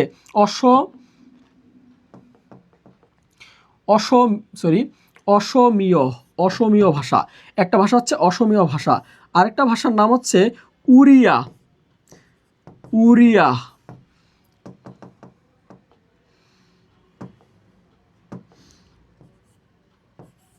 এই উড়িয়া ভাষাটা ওদিও লিখে আবার রসাউদিও লিখে। রসাউদিও লিখে। তাহলে আরেকটা ভাষা আসছে, সেই ভাষাটার নাম হচ্ছে আমার তোমার মায়ের ভাষা, মাতৃভাষা বাংলা ভাষা। আমার তোমার মায়ের ভাষা বাংলা ভাষা। তাহলে পরীক্ষা আমার প্রশ্ন আসে এভাবে যে বাংলা ভাষা সরাসরি কোন ভাষা থেকে আসছে? একটু খেয়াল করো তো, বাংলা ভাষা সরাসরি আসছে কোন ভাষা থেকে? বাংলা ভাষা সরাসরি আসছে এই বঙ্গ কামরূপী থেকে। তাহলে বঙ্গ কামরূপী থেকে আরও ভাষা আসছে। ভাষাকে সবসময় মা এবং মেয়ের সাথে তুলনা করা হয়, ভাষাকে সবসময় মা এবং মেয়ের সাথে তুলনা করা হয়। তাহলে এই বাংলার মাকে, বাংলার মা হচ্ছে বঙ্গকামরূপী, তাহলে এগুলো কি, এগুলো হচ্ছে বোন, এগুলো কি বোন, এগুলো কি বোন। পরীক্ষা এরকম প্রশ্ন আসে, বাংলা ভাষার ভগ্নী, বাংলা ভাষার ভগ্নী বলা হয় কাকে, মানে বোন বলা হয় কাকে? প্রথমত হচ্ছে বড় বোন হচ্ছে অসমীয়া, অসমীয়া থাকলে রাইট অ্যান্সার অসমীয়া, অসমীয়া না থাকলে হবে উড়িয়া। যদি দুইটাই অপশনে থাকে সেক্ষেত্রে আমরা বড় বোনের নামটাই নিয়ে নিব। ঠিক আছে, তাহলে একটু খেয়াল করি, আমরা এই ছকটা আমি একটু ছোট করে দিচ্ছি, সবাই একটু ছকটা এঁকে নিতে পারেন অথবা স্ক্রিনশট দিয়ে রেখে দিতে পারেন, তাহলে আপনার জীবনে কোনোদিন এখান থেকে পরীক্ষার প্রশ্ন আসলে আপনার ভুল হবে না, আপনার পরীক্ষার ভুল হওয়ার পসিবিলিটি নাই। মনে রাখবেন, বাংলা ভাষা সরাসরি আসছে বঙ্গকামরূপী থেকে, বাংলা ভাষা সরাসরি আসছে বঙ্গকামরূপী থেকে। বাংলা ভাষার ভগ্নী বলা হয় অসমীয়াকে, বাংলা ভাষার ভগ্নী বলা হয় অসমীয়াকে। বাংলা ভাষা প্রত্যক্ষভাবে বা পরোক্ষভাবে কার কাছে ঋণী? এই অপভ্রংশ ভাষার কাছে ঋণী। ডক্টর মোহাম্মদ শহীদুল্লাহর মতে বাংলা ভাষার উৎপত্তি হচ্ছে কোন ভাষা থেকে? গৌড়ীয় প্রাকৃত থেকে। ডক্টর সুনীতি কুমারের মতে বাংলা ভাষার উৎপত্তি হচ্ছে কোথা থেকে? মাগধী প্রাকৃত থেকে। ডক্টর মোহাম্মদ শহীদুল্লাহর মতে সময়কাল কত? বাংলা ভাষার জন্মের সময়কাল কত? সপ্তম থেকে দ্বাদশ, সপ্তম থেকে দ্বাদশ। আর সুনীতি কুমারের মতে হচ্ছে দশম থেকে, দশম থেকে, সুনীতি কুমারের মতে হচ্ছে বাংলা ভাষার জন্ম হচ্ছে দশম থেকে দ্বাদশ, দশম থেকে দ্বাদশ। এরপর আর কি প্রশ্ন আসে? আর প্রশ্ন আসে, বাঙালিদের আদিবাসীদের ভাষা কি ছিল, অথবা ভারতীয়দের আদিবাসীদের ভাষা কি ছিল? ভারতীয়দের আদিবাসী ভাষা কি ছিল? দেখেন এখানে কিন্তু আর্য হয়ে গেছে, সবকিছু আর্য হয়ে গেছে। তাহলে মনে রাখবেন, বাঙালি কিংবা ভারতীয়দের আদিবাসী মানে হচ্ছে বাপমা চোদ্দ গোষ্ঠীর আগের ভাষা কি ছিল? আদিবাসীদের ভাষা ছিল অস্ট্রিক। ভাষা কি ছিল? অস্ট্রিক, অস্ট্রিক, অস্ট্রিক, অস্ট্রিক অথবা পরীক্ষা আসতে পারে অনার্য, অস্ট্রিক অথবা অনার্য। তাহলে ভারতীয়দের আদিবাসীদের ভাষা কি ছিল? অস্ট্রিক বা অনার্য, মানে আর্য না অনার্য, আর্য নয় অনার্য। আর্য তো হয়ে গেছে আর্যরা আসার পর, কিন্তু আর্যরা আসার আগে কি ছিল? অনার্য ভাষা। তাহলে খেয়াল রাখবেন, বাঙালিদের আদিবাসীদের ভাষা কি? অনার্য। ভারতীয়দের আদিবাসীদের ভাষা কি? ভারতীয়দের আদিবাসীদের ভাষা হচ্ছে অনার্য বা অস্ট্রিক। এই কথাটা একটু জাস্ট মাথায় রেখেন, তাহলে আশা করি এই প্রশ্নের উত্তর পেয়ে যাবেন। তাহলে আমাদের প্রশ্নটা কি ছিল? আমাদের প্রশ্নটা ছিল এরকম যে বাংলা ভাষার উদ্ভব হয়েছে নিম্নোক্ত কোন ভাষা থেকে? তাহলে একটু খেয়াল করে, এখানে কি কি আছে? সংস্কৃত আছে, পালি আছে, প্রাকৃত আছে, অপভ্রংশ আছে। তাহলে বাংলা ভাষার উৎপত্তি হচ্ছে সরাসরি বঙ্গকামরূপী থেকে। আর যদি এর আগে যাই তাহলে আমাদের এখানে অপভ্রংশ। আর এই অপভ্রংশ ভাষার কাছে ঋণী, বাংলা ভাষা কার কাছে ঋণী? অপভ্রংশ ভাষার কাছে ঋণী। বাংলা ভাষার উৎপত্তি হচ্ছে কোন ভাষা থেকে? প্রাকৃত ভাষা থেকে। সেটা হয় গৌড়ীয় প্রাকৃত নয় মাগধী প্রাকৃত। ডক্টর মোহাম্মদ বলছে গৌড়ীয় প্রাকৃত, আর ডক্টর সুনীতি কুমার বলছে মাগধী প্রাকৃত। ক্লিয়ার? সবাইকে ক্লিয়ার? তাহলে আমরা এই ছকটা যদি মাথায় রাখতে পারি, আশা করি আমার এখান থেকে প্রশ্ন আসলে আমরা উত্তর করতে পারবো। ওকে, আমরা পরের প্রশ্নে চলে যাই। বলছে বিবৃত স্বরধ্বনি বলতে কি বোঝায়? বিবৃত স্বরধ্বনি বলতে, বিবৃত স্বরধ্বনি বলতে কি বোঝায়? যে স্বরধ্বনি উচ্চারণের সময় ঠোঁট বেশি খোলা থাকে, যে স্বরধ্বনি উচ্চারণের সময় জিভ উঁচু হয়, যে স্বরধ্বনি অবিকৃতভাবে উচ্চারিত হয়, যে স্বরধ্বনি উচ্চারণে বিকৃত ঘটে, বিকৃতি ঘটে, তাহলে তাকে কি বলা হয়? তাকে বলা হয়, কি বলা হয় জানি না, বলো, উত্তর করো, দ্রুত কমেন্ট করো। তাহলে বলছে বিবৃত স্বরধ্বনি বলতে কি বোঝায়? সবাই একটু কমেন্ট করো, বিবৃত স্বরধ্বনি বলতে কি বোঝায়? বিবৃত স্বরধ্বনি বলতে কি বোঝায়? এ বাচ্চারা সবাই কি ঘুমাই গেলা? দ্রুত একটু ক্লাসে কমেন্ট করো, দ্রুত কমেন্ট করো, দ্রুত। তাহলে বিবৃত স্বরধ্বনি বলতে কি বোঝায়? বিবৃত স্বরধ্বনি বলতে কি বোঝায়? বিবৃত স্বরধ্বনি বলতে কি বোঝায়? বিবৃত স্বরধ্বনি বলতে কি বোঝায়? সবাই একটু কমেন্ট করো, বিবৃত স্বরধ্বনি বলতে কি বোঝায়? 14 রাইট অ্যান্সার কি হবে? অবিকৃত উচ্চারণ না, আরিফুল ইসলাম না, তুমি ভুল উত্তর দিয়েছ। মোহনা মণ্ডল, ঠিক আছে ভাই, তোমার উত্তর সঠিক হয়েছে, মোহনা মণ্ডল। দেখো, বিবৃত মানে কি? সংবৃত মানে হচ্ছে ছোট, মানে ঠোঁটটা, এই যে ঠোঁট, আমার ঠোঁট দেখছ, আমার ঠোঁট, আমার ঠোঁটের দিকে তাকানোর দরকার নেই, আমি কি বলতেছি এটা খেয়াল করো। দেখো, আমার ঠোঁট যদি অল্প খুলে আমি কথা বলি, সেটা হচ্ছে সংবৃত। এটা কি? সংবৃত। বিবৃত মানে হচ্ছে যে মুখটা যখন বড় হবে, বড়, আমার মুখ যখন গোলাকৃতির হয়, বড় হয়, বড়। বিবৃত মানে বড়, এই যে মুখ বড় হয়েছে, মানে মুখ বড় হয়। একটু খেয়াল করো, সবাই একটু খেয়াল করো, কি হয় আমাদের এই মুখটা যখন বড়, এই মুখ এত বড় করতে পারবো না ভাই, মুখ যখন কি হয়? বড় হয়, মুখটা যখন গোলাকৃতির বা বড় হয়, বড়, আ ই, একটু খেয়াল করো, বিবৃত মানে হচ্ছে যে ধ্বনি উচ্চারণের সময় ঠোঁট বেশি খোলা থাকে, যে খোলা থাকে, বড় বড় থাকে, মুখ বড় থাকে, মুখ বড় থাকে। ভাই ঠিক করে নেই আজকে উত্তর। তাহলে যে ধ্বনি, যে স্বরধ্বনি উচ্চারণের সময় ঠোঁট বেশি খোলা থাকে সেটাকে বলা হয় বিবৃত। আর যে স্বরধ্বনি উচ্চারণের সময় ঠোঁট ঠোঁট কি থাকে, ছোট থাকে, ছোট থাকে, ছোট থাকে, সেটাকে বলা হয় সংবৃত, সংবৃত। আর বিবৃত, বিবৃত ই দেখো মুখ ছোট, কিন্তু অ ও এগুলোতে কি হয়, মুখ বড় হয়, বড় হয়, বড় হয়। তাহলে মুখ যদি বড় হয়, উচ্চারণের সময় ঠোঁট যদি বেশি খোলা থাকে, সেটাকে বলা হয় বিবৃত, বিবৃত স্বরধ্বনি। কি বলা হয়, বিবৃত স্বরধ্বনি। 15 নম্বর 14 নম্বর প্রশ্নের রাইট অ্যান্সার হবে, 14 নম্বর প্রশ্নের রাইট অ্যান্সার হবে অপশন ক। রাইট অ্যান্সার হবে অপশন ক। শিখে রাখো, শিখে রাখো। প্রিয়া, রাইট অ্যান্সার ক হবে, রাইট অ্যান্সার ক হবে, 14 রাইট অ্যান্সার ক হবে। প্রিয়া মাইক দেবো, কি বলো এগুলো, 14 সি হয়, ক হবে। দেখো, কাজী নজরুল ইসলামের কোন গ্রন্থটি বাজেয়াপ্ত হয়নি, বাজেয়াপ্ত হয়নি। তাহলে নজরুলের গ্রন্থ কয়টা বাজেয়াপ্ত হয়েছিল বলো তো দেখি। নজরুল বেটার গ্রন্থ 5টা গ্রন্থ বাজেয়াপ্ত হয়েছিল, 5টি বই বাজেয়াপ্ত হয়েছিল। নজরুলের কয়টা গ্রন্থ বাজেয়াপ্ত হয়েছিল, নজরুলের 5টা বই বাজেয়াপ্ত হয়েছিল। দেখো, নজরুলের 5টা বই কি হয়েছিল, বাজেয়াপ্ত হয়েছিল। নজরুলের 5টা বই কি হয়েছিল, বাজেয়াপ্ত হয়েছিল। নজরুলের 5টা বই কি হয়েছিল, বাজেয়াপ্ত হয়েছিল। নজরুলের কয়টা বই বাজেয়াপ্ত হয়েছে, 5টা বই বাজেয়াপ্ত হয়েছে। দেখো, আমার বইতে সুন্দর করে লেখা আছে, দেখো আমার বইতে সুন্দর করে লেখা আছে নজরুলের কয়টি গ্রন্থ, 5টি গ্রন্থ বাজেয়াপ্ত হয়। কয়টা গ্রন্থ, 5টি গ্রন্থ। এগুলো মনে রাখবা কিভাবে, এগুলো মনে থাকে না ভাই, মনে থাকে না ভাই, এত পড়ছি, 5টা গ্রন্থ কি মনে রাখা যায়, মনে রাখবো কিভাবে। দেখো লেখা আছে, যুগবাণী বিষের বাঁশি দিয়ে ভাঙার গান গাইতে গিয়ে প্রলয় শিখার ভয়ে চন্দ্রবিন্দুর কাছে আশ্রয় নেয়। তুমি জাস্ট আমার কথা লাইনটা খেয়াল রাখো, যুগবাণী বিষের বাঁশি দিয়ে ভাঙার গান গাইতে গিয়ে প্রলয় শিখার ভয়ে চন্দ্রবিন্দুর কাছে আশ্রয় নেয়। তাহলে আমি গল্পটা বলছি, দেখো একটু খেয়াল করো। আমি 1 নম্বরে লিখলাম যুগবাণী, 1 নম্বরে আমি লিখলাম কি, যুগবাণী, যুগবাণী, খেয়াল করো কি লিখছি, যুগবাণী, কি লিখছি, যুগবাণী। এরপর দেখো আমি কি লিখলাম, এরপর আমি 2 নম্বরে লিখতেছি বিষের বাঁশি, কি লিখতেছি একটু খেয়াল করো, বিষের বাঁশি, বিষের, মেজাজটা এত খারাপ হয় মাঝে মাঝে,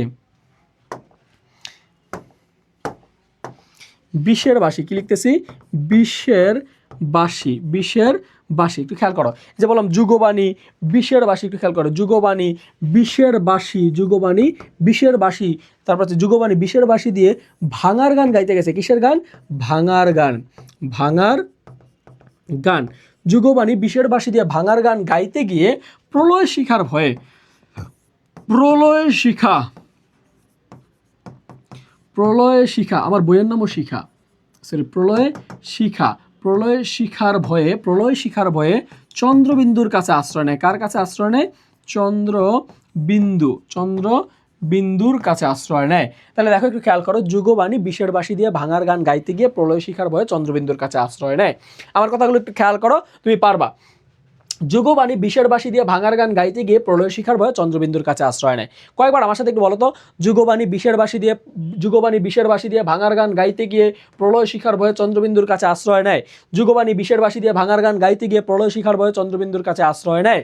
তাহলে এগুলো কি, এই 5টা গ্রন্থই হচ্ছে নজরুলের নিষিদ্ধ গ্রন্থ বা বাজেয়াপ্ত গ্রন্থ। নিষিদ্ধ আর বাজেয়াপ্ত একই কথা ভাই, পরীক্ষা আসলে তুমি প্যাস লাগাও না, নিষিদ্ধ বললে বাজেয়াপ্ত মনে করো না, বাজেয়াপ্ত বললে দরকার নাই ভাই, নিষিদ্ধ মানে বাজেয়াপ্ত, বাজেয়াপ্ত মানে নিষিদ্ধ।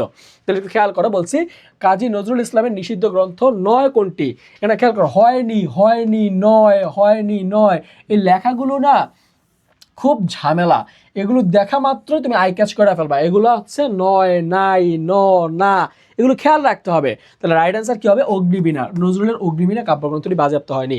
দেখো এখানে আছে বিষের বাঁশি, কারণ বিষের বাঁশি এটা বাজেয়াপ্ত হয়েছে।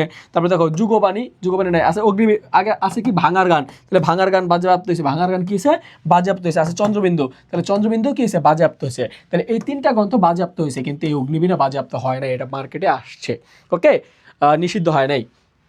তারপরে আসি আমরা, বলছে জসীমউদ্দিনের কবর কবিতাটি কোন কাব্যগ্রন্থের থেকে নেওয়া হয়েছে।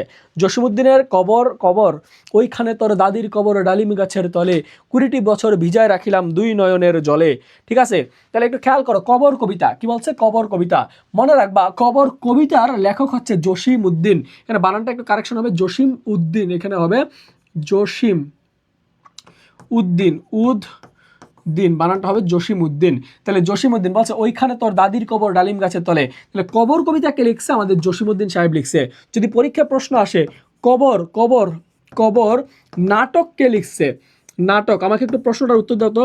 কবর নাটক কে রচয়িতা, কবর নাটকের রচয়িতা কে, বা কবর নাটক কে লিখছে, কবর নাটক কে লিখছে বলো তো, সবাই একটু কমেন্ট করো।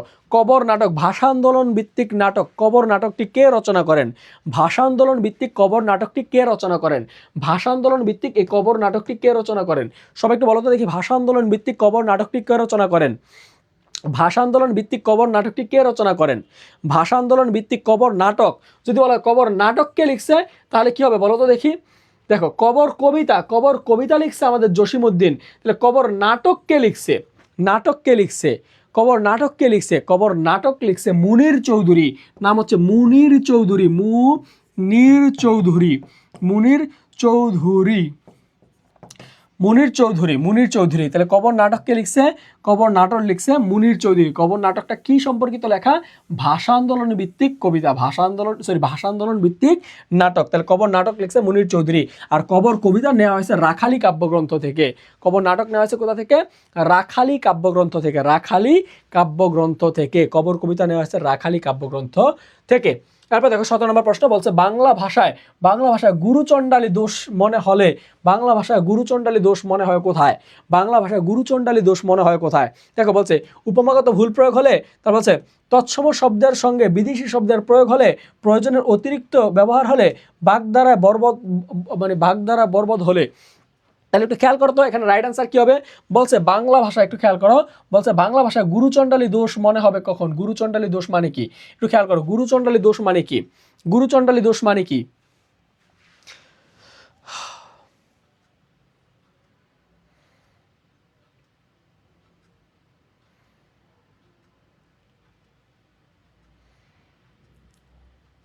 বলো গুরুচণ্ডালী দোষটা কি, গুরুচণ্ডালী দোষটা কি, তৎসম শব্দের সঙ্গে দেশি শব্দের প্রয়োগ ঘটলে, প্রয়োজনের অতিরিক্ত শব্দ ব্যবহার করলে, কোনটা হবে রাইট অ্যান্সার কি হবে, রাইট অ্যান্সার কি হবে,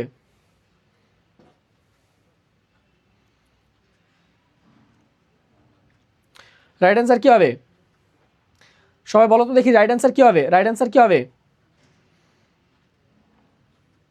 সবাই একটু বলো তো রাইট অ্যান্সার কি হবে, তন্দ্রা সরকার, রাইট অ্যান্সার কি হবে, খ খ খ, সবাই কমেন্ট করতেছে খ, ওকে ফাইন ঠিক আছে। তাহলে আমি এখানে তৎসম শব্দের সঙ্গে যে বিদেশি শব্দ, তৎসম শব্দের সঙ্গে দেশি শব্দ বা বিদেশি শব্দ ব্যবহার হইলেই যে এরকম হবে এরকমটা না, মনে রাখবা যে একই রচনায়, একই রচনায় একাধিক ভাষার ব্যবহার হলে, একাধিক ভাষার ব্যবহার হলেই এটা হবে গুরুচণ্ডালী দোষ।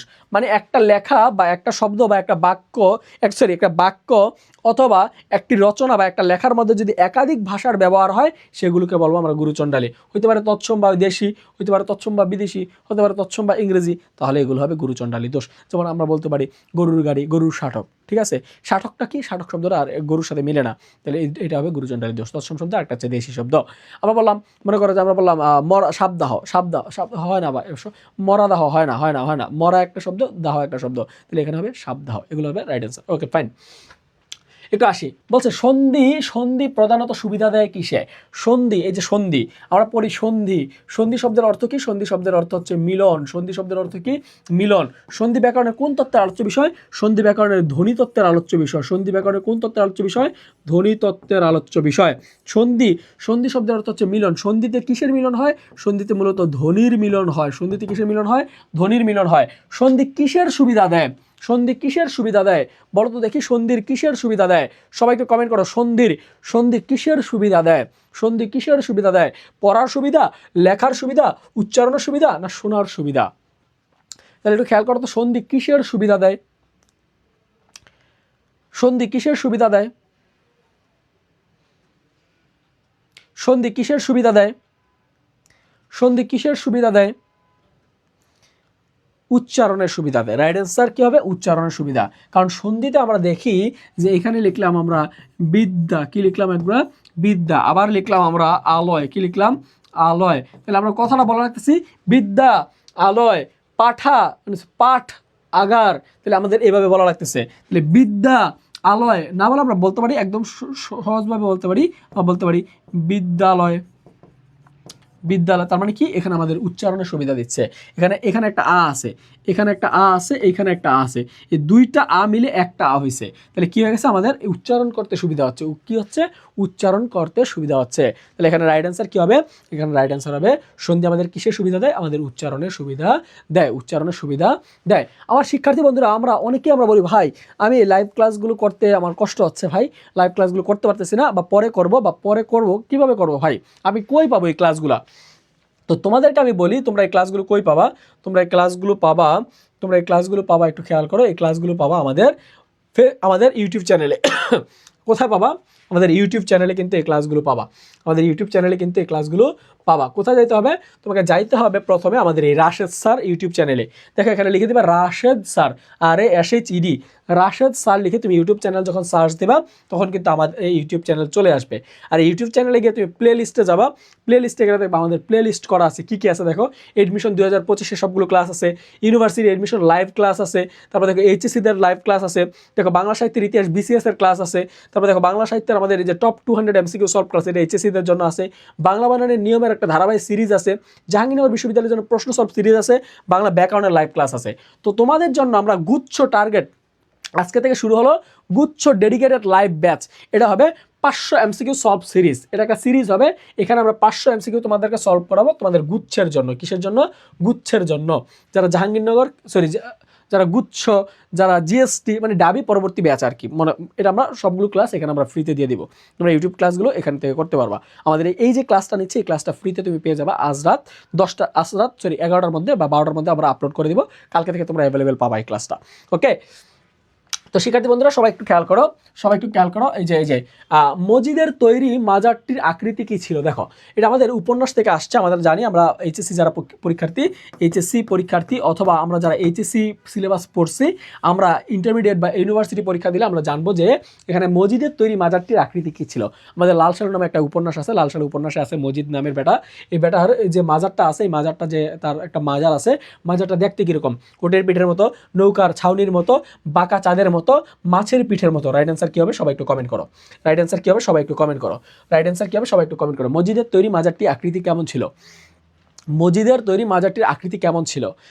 এটা উটের পিঠের মতো ছিল, মানে মাজার মানে হচ্ছে কবর। ভাই কবরটা কিরকম ছিল, মাজারটা কিরকম ছিল? নৌকার ছাউনি এরকম ডেরার মতো থাকে, তাই না? তারপর দেখো এখানে আছে বাঁকা চাঁদের মতো ছিল, বাঁকা ছিল চাঁদের মতো। রাইট অ্যান্সারটা কি ছিল? স্যার ঘুম আসে। এই পানিতে চুবাই আনবো কিন্তু এখন। ঘুম আসে, বিশ্ববিদ্যালয়ে চান্স পায় না, এখন ওকে ঘুম আসে। ঢাকা ইউনিভার্সিটির পরীক্ষা দিচ্ছে, বন্ড হয় নাই, আবার বলে ঘুম আসে। ঘুম কিসের, খাওয়া দাওয়া ঘুম ছাড়া দিয়ে পড়তে বয়, যা পড়তে বয়। ঘুম আসে না, টেনশনে ঘুম হওয়ার কথা না। যে বাবা মা এত কষ্ট করে টাকা পয়সা দিছে, কোচিংয়ে ভর্তি করছে, প্রাইভেট পড়াইছে, লেকচার শিট কিনা দিছে, বই কিনা দিছে, নোট কিনা দিছে, এতগুলো টাকা দিছে, কারি টাকা দিছে, সে এখন কোনো বিশ্ববিদ্যালয়ে চান্স পায় নাই, এখন বলে ঘুম আসে। খাওয়া দাওয়া ছাড়া তো তাদের পড়া উচিত, লজ্জা শরম নাই, বলে ঘুম আসে। ঘুমের নাম নিবি না আমার সামনে। 7 দিন না ঘুমাইলে মানুষ মরে না। আমি আমার যখন এই বই বের করছি, আমি 7 দিন 8 দিন আমি টানা ঘুমাইতাম না, ঘুমায় কাজ করতাম। আমি ভাই একটা বিশ্ববিদ্যালয় পড়াশোনা শেষ, আমি আমার অনার্স মাস্টার্স মেলা দিন আগে শেষ। আমি এখনও যদি রাত জায়গা কাজ করতে পারি, তাহলে রাত জায়গা পড়তে পারবি না কেন? পরীক্ষার আগের দিন ঘুমাইস যা, বলে ঘুম আসে, মায়ের দিব। যেটা বলে ঘুম আসে, ক্লাসের মধ্যে এসে যেটা বলবো ঘুম আসে, এটা মায়ের দিব। সিনিয়র না চিনি সবগুলো এখান থেকে মায়ের দিব দিলে ক্লাসে। দেখ মাছের পিঠের মতো, রাইট অ্যান্সার কি হবে? মাছের পিঠের মতো। যাও, সরি ভুল হয়ে গেছে, সরি, যাও, বকা দিছি, আর বকা দিব না। ওকে, একটু দেখো লাল সালু উপন্যাসের ধলামিয়াকে, তোমাদের রাশেদ ভাই ধলামিয়াকে। রাইট অ্যান্সার কি হবে? দেখো জমিলার বড় ভাই, জমিলার ছোট ভাই, খালেক বাবারির বড় ভাই, না তানু বিবির বড় ভাই? একটু খেয়াল করো তো, রাইট অ্যান্সার কি হবে বলো তো দেখি। রাইট অ্যান্সার কি হবে বলো। এই প্রিয়া আসো, তুমি আসো। প্রিয়া কোথায়? প্রিয়া কি বকা শুনে কি চলে গেছে নাকি? প্রিয়া বকা শোনা চলে গেছে ক্লাস থেকে। ওকে আসো, একটু খেয়াল করো। লাল সালু উপন্যাসের ধলামিয়াকে কমেন্ট করো, একটু দ্রুত কমেন্ট করো। লাল সালু উপন্যাসের ধলামিয়াকে। আশরাফুল ইসলাম, আশরাফুল ইসলাম, আশরাফুল ইসলাম একটু বলো তো দেখি, লাল সালে উপন্যাসে ধলামিয়া কে? লাল সালে উপন্যাসে ধলামিয়া কে? লাল সালে উপন্যাসে ধলামিয়া কে? লাল সালে উপন্যাসে ধলামিয়া কে? লাল সালে উপন্যাসে ধলামিয়া কে? লাল সালে উপন্যাসে ধলামিয়া কে? পিয়া কি আসলে সত্যি সত্যি চলে গেছে ক্লাস থেকে? দেখছো? ধলামিয়া কে? ধলামিয়া রাশেদ ভাই, তানু বিবির বড় ভাই। এই আসি আসি, আসো, আসো কি প্রিয়া? আসো, হ্যাঁ দেখতে পাচ্ছি তুমি আসো। ওকে, তানবীর বড় ভাই, তানবীর বড় ভাই, তানবীর বড় ভাই। এই প্রশ্নগুলো খুব গুরুত্বপূর্ণ। দেখো আমি তোমাদেরকে বিশ্লেষণ করে পড়াই, আমি তোমাদের বড় ভাই, অ্যাজ এ বড় ভাই আমি তোমাদেরকে বকা দিব, গালি গালি দিব না, বকা দিব, ঠিক আছে? মার দিতে পারবো না, কারণ অনলাইন ক্লাস, মার দিতে পারবো না। তো তোমরা একটু ভালোভাবে গুরুত্ব দিয়ে পড়ো। তোমরা যদি চাও রেগুলার ক্লাস চাও, আমরা প্রতিদিন রাত 9টায়, প্রতিদিন রাত 9টায় জাস্ট চোখ রাখবা শিখা পেজে। কোন পেজে? শিখা পেজে। ফেসবুক পেজের নাম হচ্ছে, আমার ফেসবুক পেজের নাম হচ্ছে শিখা। রাত 9টা, রাত 9টা বাজলে খেতা কম্বল গুছায় চলে আসবা। কোন পেজের নামে? পেজের নাম হচ্ছে শিখা। পেজের নাম কি? শিখা, SHIKHA, শিখা। এই ফেসবুক পেজে চলে আসবা, চিন্তা ভাবনা ছাড়া চলে আসবা। রাত 9টা বাজলে এখানে চলে আসবা, খেতা কম্বল গুছায়। প্রত্যেক দিন রাত আমরা ক্লাস নিব। শুধু ক্লাস নিতে পারবো না একটা দিন, সেটা হচ্ছে বলবো না, এখন বলবো না, ক্লাস করতে চলে আসবা। সোজা কথা, ক্লাস হবে না শেয়ার হবে, কোনো সমস্যা নেই। ক্লাস প্রতিদিন রাত 9টায় বাবা, প্রতিদিন রাত 9টা বাজলে 9টা থেকে 9টা 5 মিনিট পর্যন্ত অপেক্ষা করবো আমাদের এই শিক্ষা পেজে। ইনশাল্লাহ আমরা ক্লাস নিব। তোমরা চাও তো আমরা রেগুলার ক্লাস নিব, প্রতিদিন ক্লাস নিব। আমাদের আজকের ক্লাসে আমরা তোমাদেরকে 200 প্রশ্ন কারেকশন করে শিখাইছি। তো তোমরা যারা আমাদের পেইড ব্যাচে ভর্তি হতে চাও, আমাদের পেইড ব্যাচে ভর্তি হওয়ার জন্য কিছু করা লাগবে না ভাই, জাস্ট 999 টাকা তোমরা আমার নাম্বারে পাঠিয়ে দিবা। দেখো স্ক্রিনের নাম্বার আছে 01814443392, এই নাম্বারে 999 টাকা পাঠায় তোমরা জাস্ট ভাইকে একটা হোয়াটসঅ্যাপে নক দিবা, আমাকে একটা হোয়াটসঅ্যাপে নক দিবা, তোমাদেরকে আমরা ভর্তি নিয়ে নেব। অথবা তোমরা যাদের পছন্দের বিশ্ববিদ্যালয়, এই রাজশাহী বিশ্ববিদ্যালয়ে চান্স পাইতে চাও, কারা কারা এভাবে একটা সুন্দর করে একটা RU লিখো তো, লিখো লিখো, কমেন্ট করো, RU। হ্যাঁ, তোমরা রাজবাড়িতে আইসা মাইর দিয়া যান। তোমার রাজবাড়ি যাবো না, আমি যাও, তোমাদের রাজবাড়িতে অনেক কষ্ট হয় যাইতে। আচ্ছা যাও, রাত 9টা বাজে প্রতিদিন, হ্যাঁ রাত 9টা বাজলেই প্রতিদিন ক্লাস হবে। তোমরা যদি চাও যে সকাল 9টায়, তোমরা যদি চাও সকাল 9টায় ভাই ক্লাস নেন, সকাল 9টায়, তোমরা যদি বলো যে সকাল 9টায় ক্লাস করব, 9টায়, সকাল 9টায় ভাই ক্লাস করব ভাই, প্রতিদিন সকাল 9টায়, যদি তোমরা আমাকে কথা দাও যে ভাই সকাল 9টায় ক্লাস করব, আমি কথা দিচ্ছি কেউ ক্লাস নেক বা না নেক, সকাল 9টা বাজলো আমি ক্লাস দিব, 9টা বাজলো ক্লাস নিব, রাত 9টা বাজলো ক্লাস নিব, সকাল 9টা রাত 9টা ক্লাস নিব। তোমরা কি চাও সকাল 9টায় ক্লাস করতে? তোমরা কি সকাল 9টায় ক্লাস করতে চাও? তোমরা কি সকাল 9টায় কারা কারা ক্লাস করতে চাও? যারা যারা ক্লাস করতে চাও সকাল 9টায়, রাতে ঠিক আছে, হ্যাঁ রাতে ঠিক আছে, রাতে ক্লাস তো নিবই, রাত 9টায় তো নিবই, কোনো সমস্যা নাই। সকাল 9টায় ক্লাস করতে চাও কারা কারা? সকাল 9টায় আমরা টপিক বেস ক্লাস নিব, প্রয়োজনে টপিক ধরে ধরে বিভিন্ন টপিক বেস ক্লাস নিব। সকাল 9টায় ক্লাস করতে চাও কারা কারা? যারা যারা সকাল 9টায় ক্লাস করতে, হ্যাঁ রাত 9টায় তো নিবই, সাথে সকাল 9টায় কারা কারা করবা?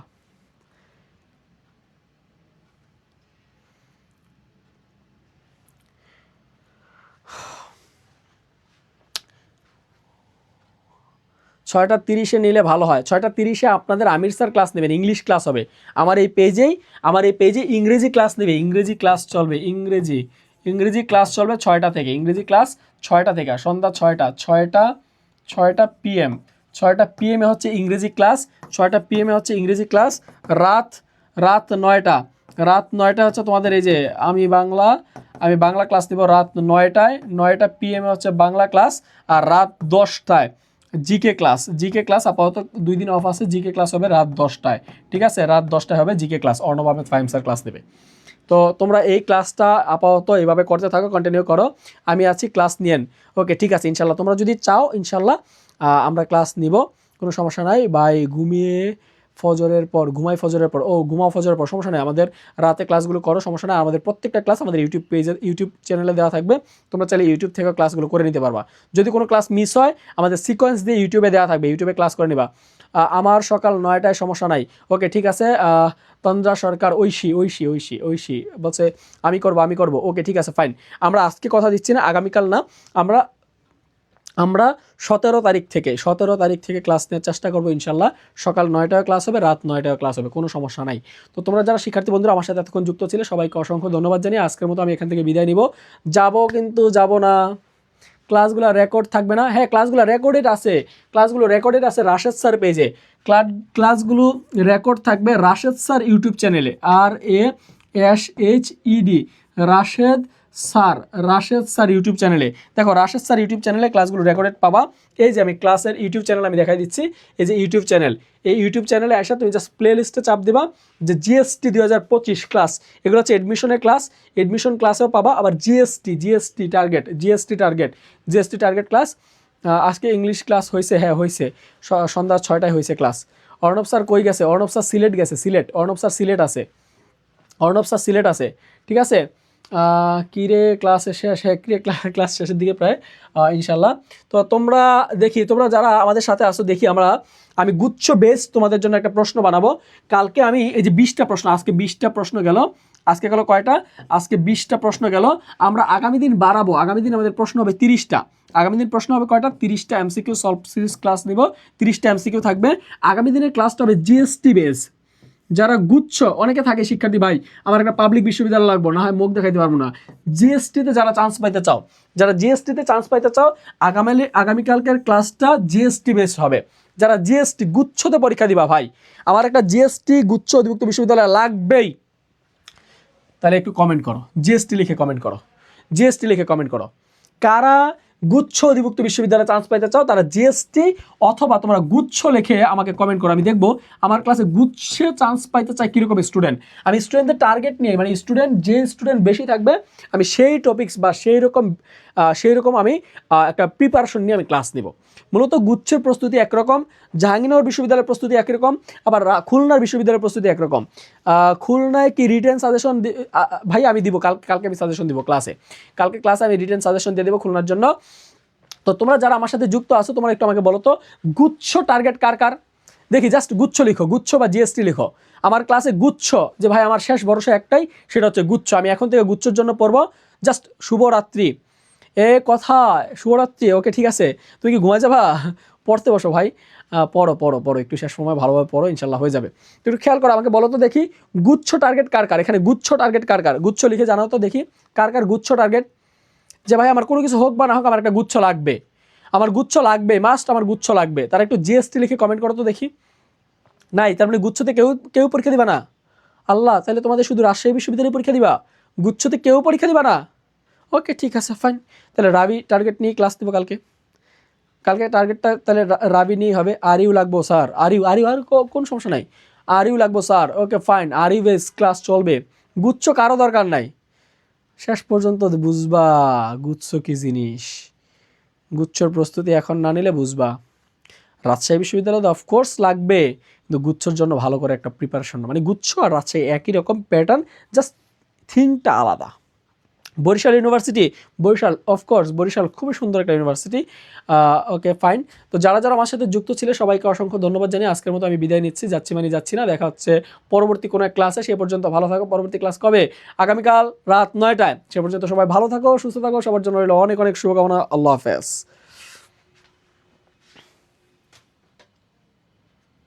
আর যারা আমাদের প্রাইভেট ব্যাচে ভর্তি হতে চাও তোমরা সবাই একটু আমাকে ইনবক্সে যারা প্রাইভেট ব্যাচে ভর্তি হতে চাও তোমরা জাস্ট ইনবক্সে এসে আর ইউ লিখে ইনবক্স করো, তোমাদেরকে আমরা ভর্তি নিয়ে নেবো ইনশাল্লাহ। ওকে।